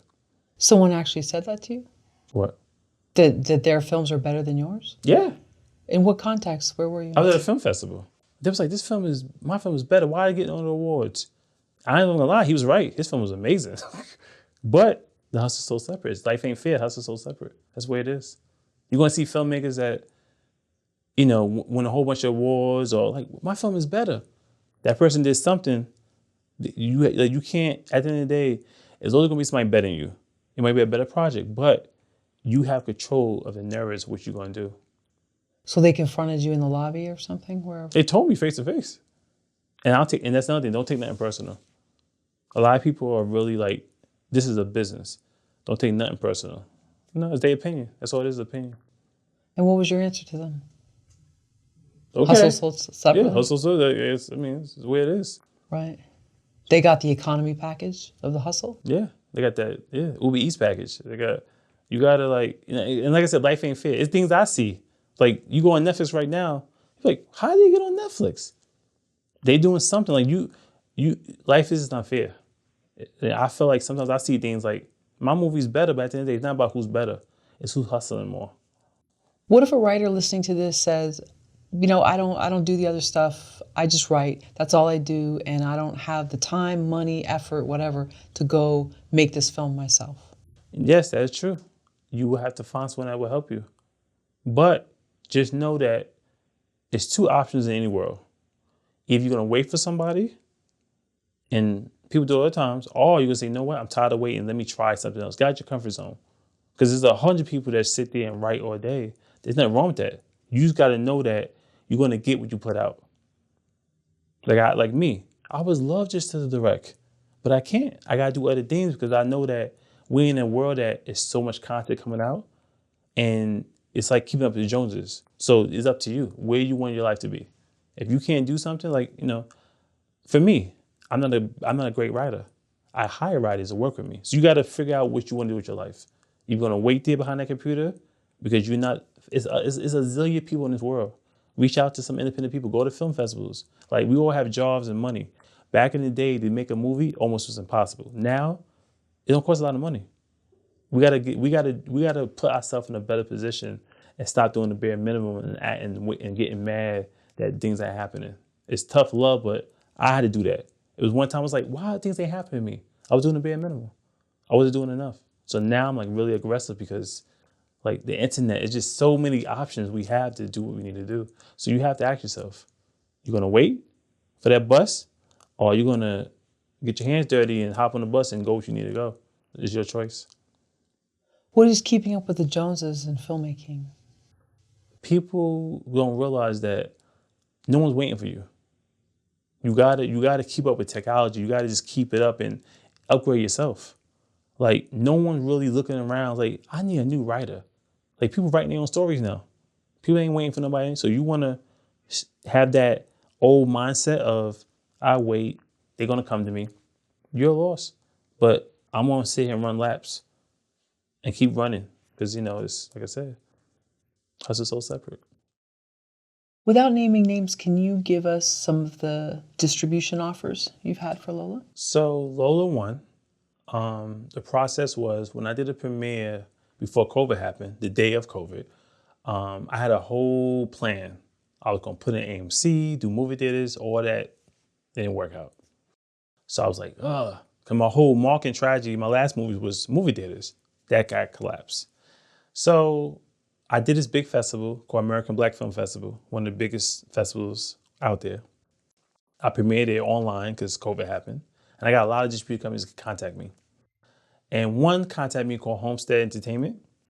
And they kept telling me, Antoine, Netflix and, the BT's a bit going to say no. And they was right because I didn't have big names. But they said, go to TUBI TV. So I was like, what's TUBI TV? But we're so programmed that if it's not a Netflix or Hulu or BT, we're not looking into that. So I gave in. So I did a deal with Homestead. At first, I was kicking and streaming, but the CEO, Rob Johnson, said, Antoine, trust me, you're going to make some money with TUBI TV. So whatever. My first check was nice. So TUBI TV is an amazing platform for independent filmmakers when the big networks say no. It's a great split.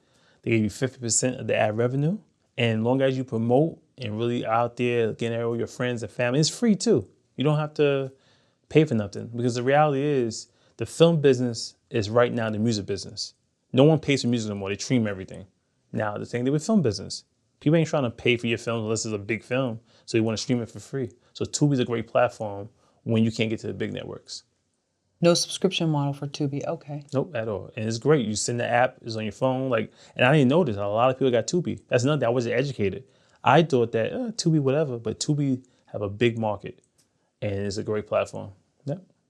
Are you able to get like the age demographics and where people live? No, not yet. Okay. That's something I want to work on my next project. When you talk about the revenue that's generated from having Lola on Tubi, can you talk about what you mean by good? So my first 3 weeks on Tubi, because you get paid, when you sign a distribution company, you get paid by quarterly. First quarter, second quarter, third quarter. So like every 3 to 4 months. So I came at the end of the quarter. So I got to get paid that last quarter because I came at the end like 3 weeks. And the first week was like around $5,000. It's a way better back end than Amazon. Amazon Prime give you pennies. So if you're a filmmaker and you want to make some money off your independent films, try to get on Tubi and get a great distribution company that could help you get on Tubi, and you're gonna see the results. But you gotta promote it. When you say promote it, you mean do you do Facebook ads? Yeah, Facebook ads, Instagram ads. Don't just put it online and do 1 or 2 posts. You gotta be consistent. If that's not you, hire someone that will be consistent online, doing different marketing strategies for it. When I released Lola 1, since it's a woman empowerment film, I released it during Women's Month, business side. I did a podcast for it, a limited podcast for it leading up to the release, talking about women empowerment things. I interview a lot of powerful women in my life, and I did an interview. It's all marketing promotion leading up, rollout. And it did really well. Before you had Lola 1 on Tubi, we talk about some of the offers that came in from other distributors for the film. It was a lot of distribution companies, and I did not go with them because a lot of them are predators. A lot of distribution companies are predators. They tell you, I'll put your movie everywhere, but the reality is they don't even have that reach. So if you're a filmmaker, unless you got a big name in your film or you have a great marketing strategy, it doesn't make no sense to put your film everywhere. Because at the end of the day, your audience is only going to go to 1 or 2 platforms. So let's break it down. Amazon Prime is really for exposure. You're not going to make a lot of money on Amazon unless you're a big film. Apple TV, unless you're getting a license fee, no one's really buying no independent film for $10, $20. You might get some money, but it's crumbs. So for me, I'm a realist. I'm not gonna say, here's my film everywhere and everybody gonna watch my film. That's not gonna happen. Try to stick to 1 or 2 platforms. So you wanna do Amazon, do Tubi. Don't do a whole bunch of platforms. It's just a waste. And another reason why I don't like that, you wanna control your money. If you have a distribution company and they say gonna put your film everywhere, you gotta count that money. You gotta know where that money coming from. And sometimes a lot of distribution companies, they're not trustworthy. You gotta be careful. A lot of distribution companies don't have your best interests. They predators, independent films. So you want to do a lot of research. The number one research you want to do, and this is why I went with Homestead Entertainment. The best research is if a distribution company got filmmakers, contact the filmmakers and ask them, are they making money? And you're going to find out majority are not making no money. They in the red. They're not making nothing. They might get like a little advance and that's it. When I went to Homestead Entertainment, I contact 4 filmmakers, all of them making money. And some of them show me their receipts, their statement. So that's the number one reason why. Like it's very rare for a filmmaker to say, hey, I made money with my distribution company independently. Very rare. So you want to really, control your film, be realistic. If you don't have no big names in your film, why you don't worry about distribution? Like you got to be a realist. Like I know my film, I know I have big names. Let's keep it simple. 1 to 2 platforms. I know my money going to be at. My film is not at no network that's millions away and I can't find the money. So you just want to be a realist when you do the deals and get a lawyer. Find a lawyer, go online because those contracts are crazy. So really find a lawyer, read a contract because at the end it's your baby.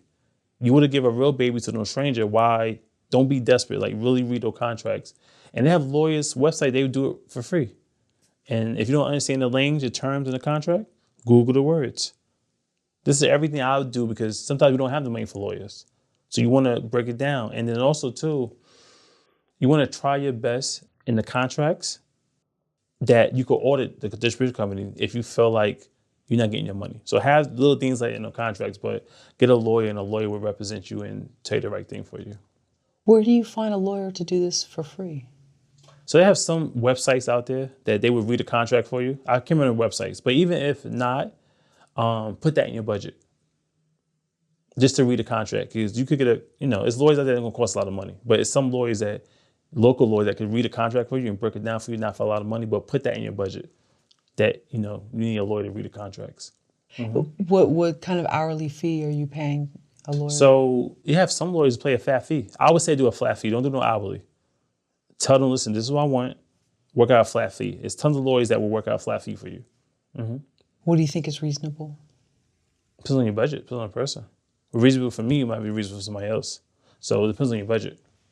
So you go with your budget, but you want to get a lawyer.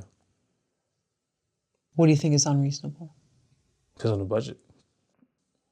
Like what? Yeah, like for me, my lawyer, if you look at my contract, was $1,500. For me, that's fine, but for someone else, that's a lot of money.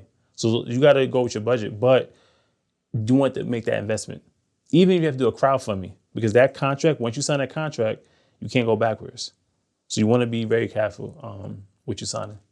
Okay, so you only allotted certain things that you wanted this lawyer to do, and you paid them a flat fee. You can do that, yeah. You don't have to do a whole hourly fee and everything. You could tell them, listen, this is a document, read it, tell me what I need to know. You work out a flat fee. Everything's negotiable.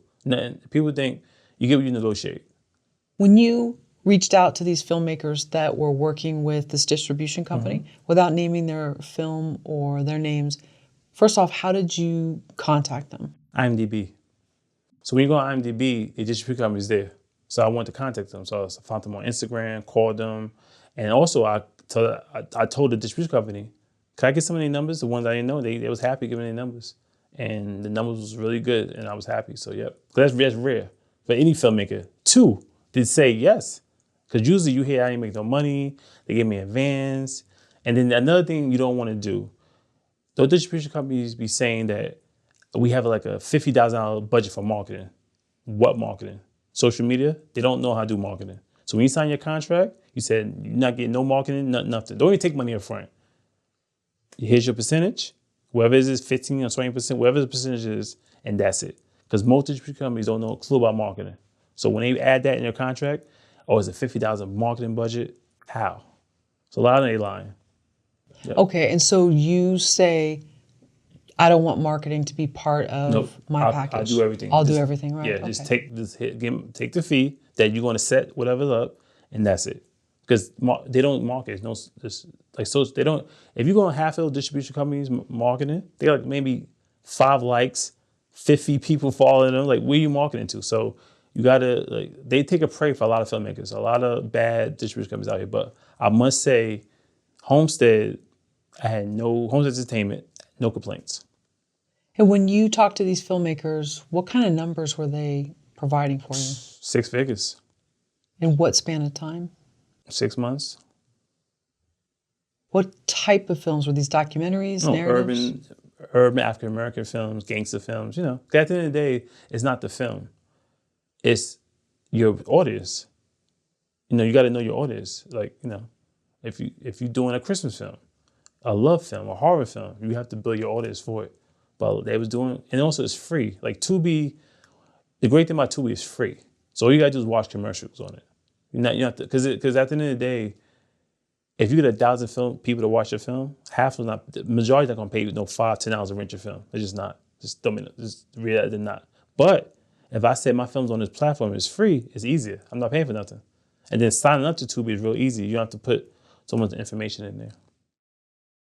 Did you have any businesses before you started your production company? No. First business ever. So you were always an employee? Mm-hmm. Yeah. I was managing before at security. I was working in HR department, supervisor. So I always was an employee, yeah. How did you start your production company? Well, my first movie. I wanted to brand myself. I learned from Tyler Perry about branding yourself. He had Tyler Perry Films or studios, whatever, at the time. And I said, let me do Antoine Films. And first I went to LegalZoom. LegalZoom is a website that you could basically trademark your company, do everything for your company to get you up and running, LLCC, and go through them. It's way cheaper than going through a lawyer. LegalZoom.com. So you did your sort of articles of incorporation or your, I'm not sure if that's for LLC or not. But, Yeah, LLC. Okay. Yep. And then you... I did an LLCC, that's for tax purposes. So you do all that, whatever state you in, you do that. And then the second thing you want to do is trademark your name. Because even though Antoine Allen is my name, I had to trademark it. So you got to do 2 trademarks. You do the name trademark and you do the logo trademark. And you do step-by-step baby steps, but you want to get you went to LLCC, get a bank account, and then you want to trademark your name. And why an LLC? I mean, it could be whatever you want. I just did LLC because it works with me. Okay, so that an LLC is its own structure then? It's you can do LLCC or you can do incorporation.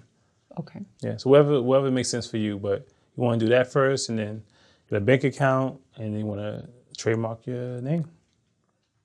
What about for tax purposes? What are you doing? Same thing. For tax purposes, if you're making money, you want to get an accountant for it. But LegalZoom, I think they help you with that. You can get an accountant. But if you go to LegalZoom.com, all the information there, they get you up and running. And then what was the first thing you spent money on aside from LegalZoom? Because I'm assuming LegalZoom cost. Yeah. So LegalZoom first, and then your film project. Whoever the film project is. And what you want to do too, that I'll learn later on, when you do a film, especially feature films, you want to get a bank account just for that film. So if it's, instead of you doing your production company, so if your film is LOLA, you want to do a bank account, say LOLA. Do an LLCC just for that bank account. What that does is that protects you and it protects the film. So all the money is going through the LLCC for the movie, not for the production company. So if you get an investor, hey, I want to invest in your movie, write the check to LOLA, LLCC, and stuff like that. You want to separate the money. Yeah. What was the first piece of equipment you bought? I don't buy equipment. I have no equipment. So what I do is I hire cinematographers, I hire a crew to do my projects. I have no equipment. No costumes? No, I don't buy anything. I just hire the crew. I just hire the DP, production company, key grip. I would hire a whole team and to do my movie. So you had the LLC, you had the trademark, you had the bank account, and then you started... pushing out films. So, yeah, films out. So you had already started shooting at this point, or you waited to make sure all the ducks were in a row? No, sometimes I did it. Sometimes I made ducks in a row. I waited. It all depends. Can't do everything right at first time. But yeah, but after a while, you get it structured, get it together. So you don't have to. You could start off without doing any of that stuff. But when money start coming in, you start getting big checks, you want to have that. Because when an investor writes you a check, they're not writing to your name. They're going to write to the production company. So when you get to that point, you want to get all that together. So you don't have to do it right away. It's no rush. Did you take out any loans? No. Everything, all my money I ever started, it came from, if I needed extra funds, friends and family, or an investor, but majority of money came from my 9-to-5 job. Yep.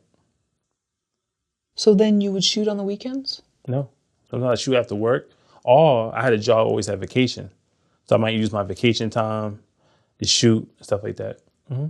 It's all about having a good support system. Like, I'm married, and having a great wife, a great partner is the best thing. Because, you know, when you out on set and having that partner at home, so shout out to my wife, Soraya. Okay. Mm-hmm. Very nice. And is she a filmmaker too? No, she's in a whole different world. She's in real estate, and that's another thing too. I'd rather be with someone or marry someone that's out of my field. It's great. Why is that? Too complicated? It's two different worlds. I dated someone before my wife, and there was an actress, and they want to be in your movies and all this stuff. Like, go make your own movie. Yeah, but yeah, it's a great thing. Yeah, marriage is great. So it's kind of complements one another when two people are different. Yeah, it does. They want does, in different worlds. So like my wife, she's amazing. So having like I said, having that partnership when you build your foundation is very important. So the wait, if y'all watching this, wait, don't settle for less. How many people were involved with the production company when you started, and then now? When I first started, maybe 5, 6 people. I got rid of all of them, and now just me and 2 other people. But really, like I said, me, I'm the captain of the ship. But I have people I work with. It's like 2, 3 people. I got my partner, Eugene. I work with another guy, John Torres. My other partner I'm working with now, Lester Green. So I have different partners. They change in and out. Well, they're also writing these scripts. Mm-hmm, mm-hmm. Do you advise people to just start small and don't hire a bunch of people in the beginning? Yeah, start small. A lot of times we want to look outside our house, and the people you need is right in your house. It's like, stop eating out. It's home cooked food in the house. What I basically mean is, don't try to search for the big names. Like, you have talent right in your backyard. So if you have friends and family, build that team. Build your crew up.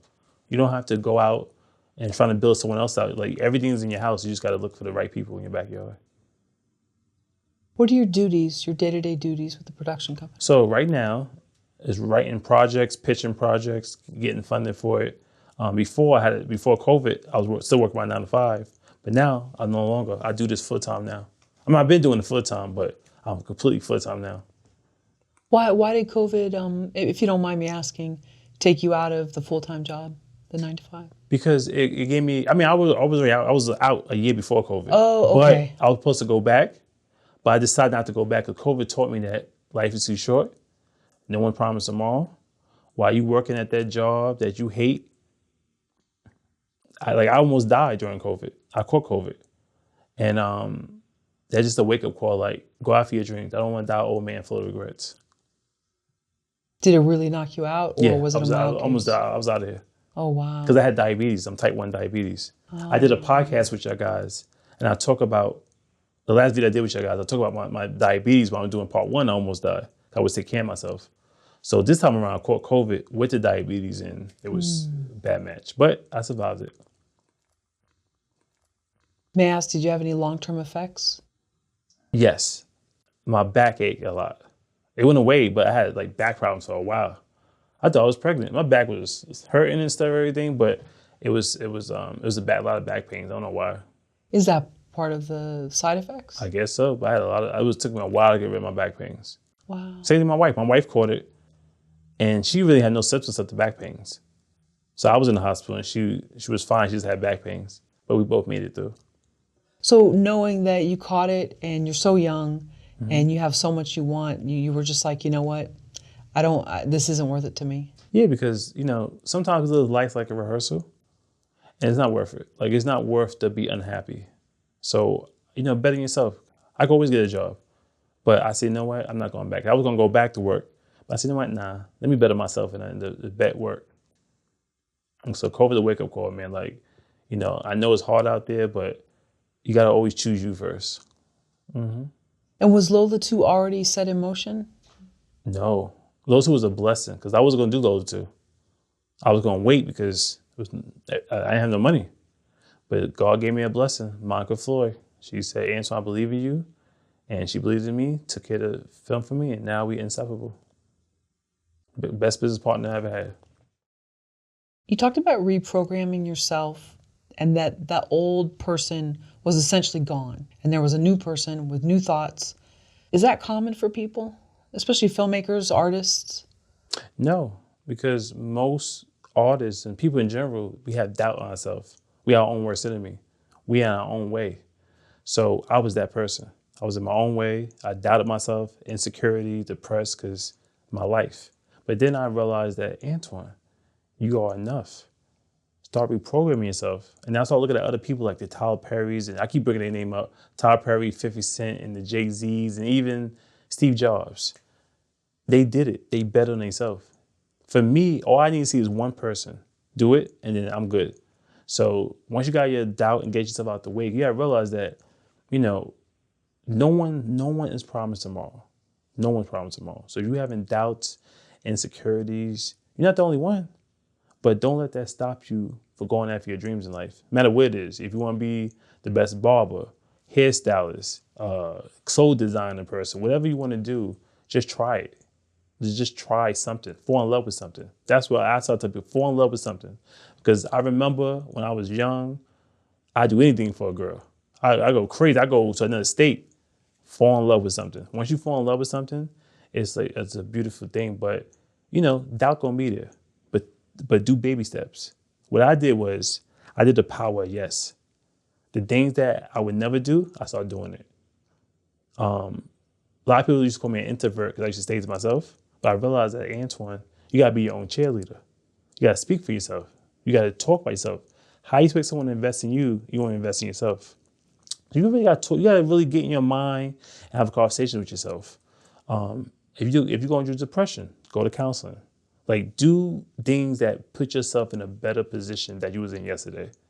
It's not gonna happen overnight, but start the baby steps. That's what I did. Start little baby steps, and eventually you're gonna be the person you want to be. And we talked about this earlier, and you talked about this in Power too, that there will be forces that will try to get you to go back to your old self. Mm-hmm. Do you see that right away in certain things? Like, oh, I know what this is right now. Yeah, it's a setup. So you see it. Sometimes people bring their own trauma onto you, and then you got to react. So what you got to do is you got to protect your energy. If you know someone coming in your life, like if I come to you with love and respect and care, and you come with the opposite, you're not ready to be over here. Stay over there and I'll stay over here because that old me gonna come out and you don't want that old me. So you gotta protect your energy. It's no different than protecting your child, protecting your house. You gotta protect your energy because people will try to interrupt your peace. And you know it's coming. So you gotta do a good job. I like things simplified. Treat your life like a security. If you have a house, you get security cameras, you get a dog, treat your life the same way because peace and happiness is, oh man, it's priceless. Yeah.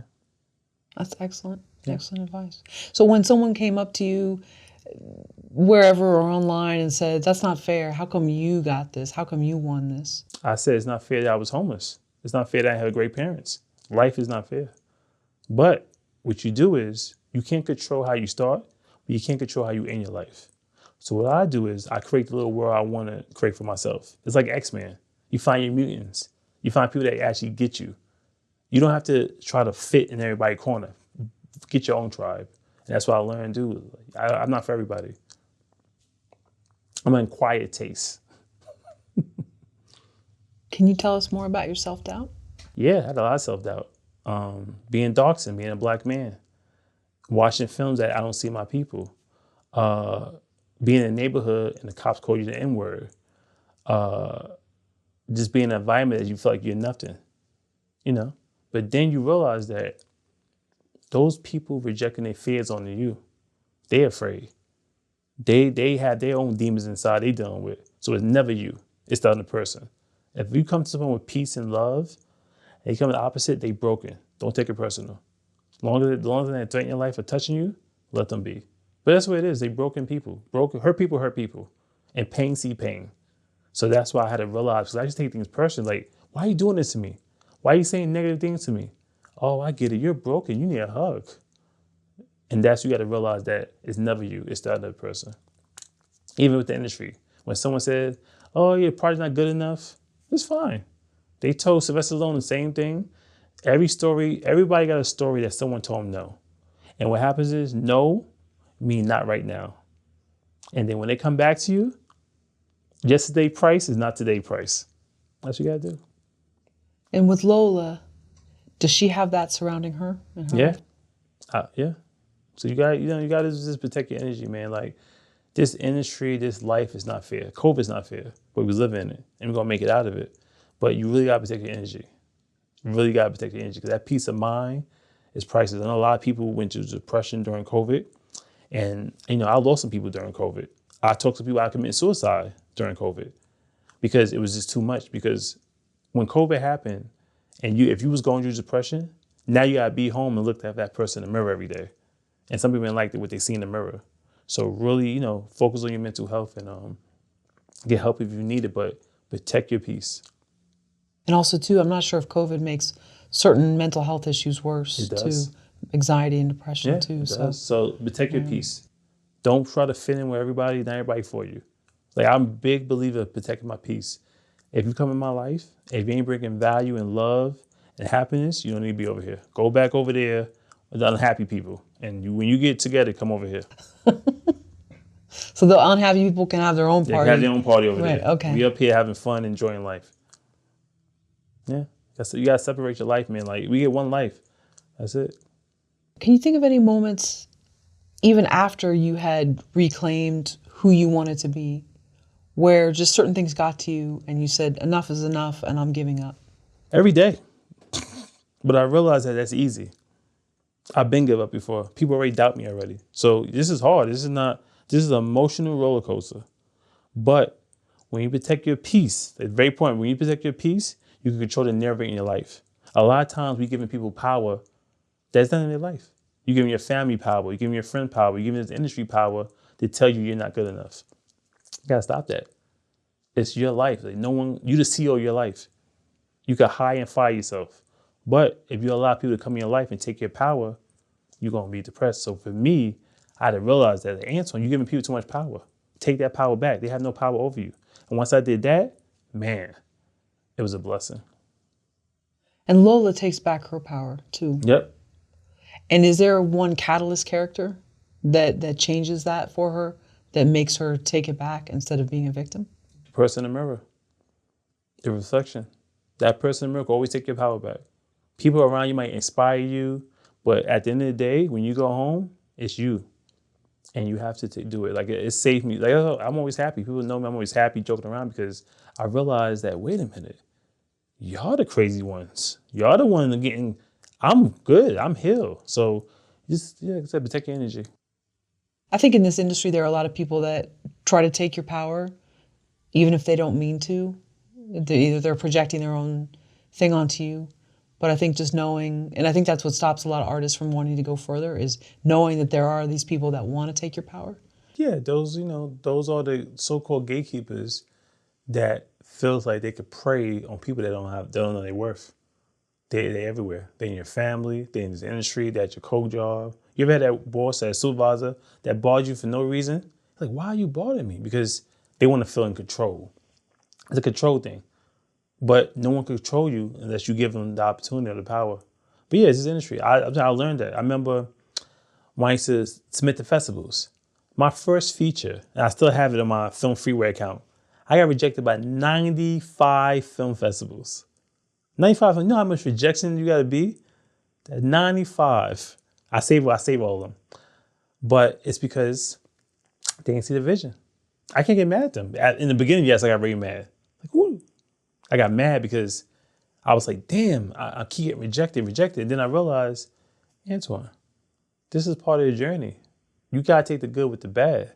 The storm don't last forever. Sun will shine. So it's a journey. Yeah. All you need is that one yes. Like this whole project, all you need is that one yes. You're going to get 100 no's, but all you need is that one yes. And the first yes got to come from you. So with Lola 1, You probably got more no's, and then once you had that proof of Oh concept. yeah, I got so many no's. I got so many no's that I went to sleep dreaming about no's. Because like I said, when you do a project no one believes in, and they tell you all the extra stuff that don't make no sense, it happens. But I'm built for this. If I could go through being homeless, going through all the stuff I went through, this is a piece of cake. But you got to know that, you know.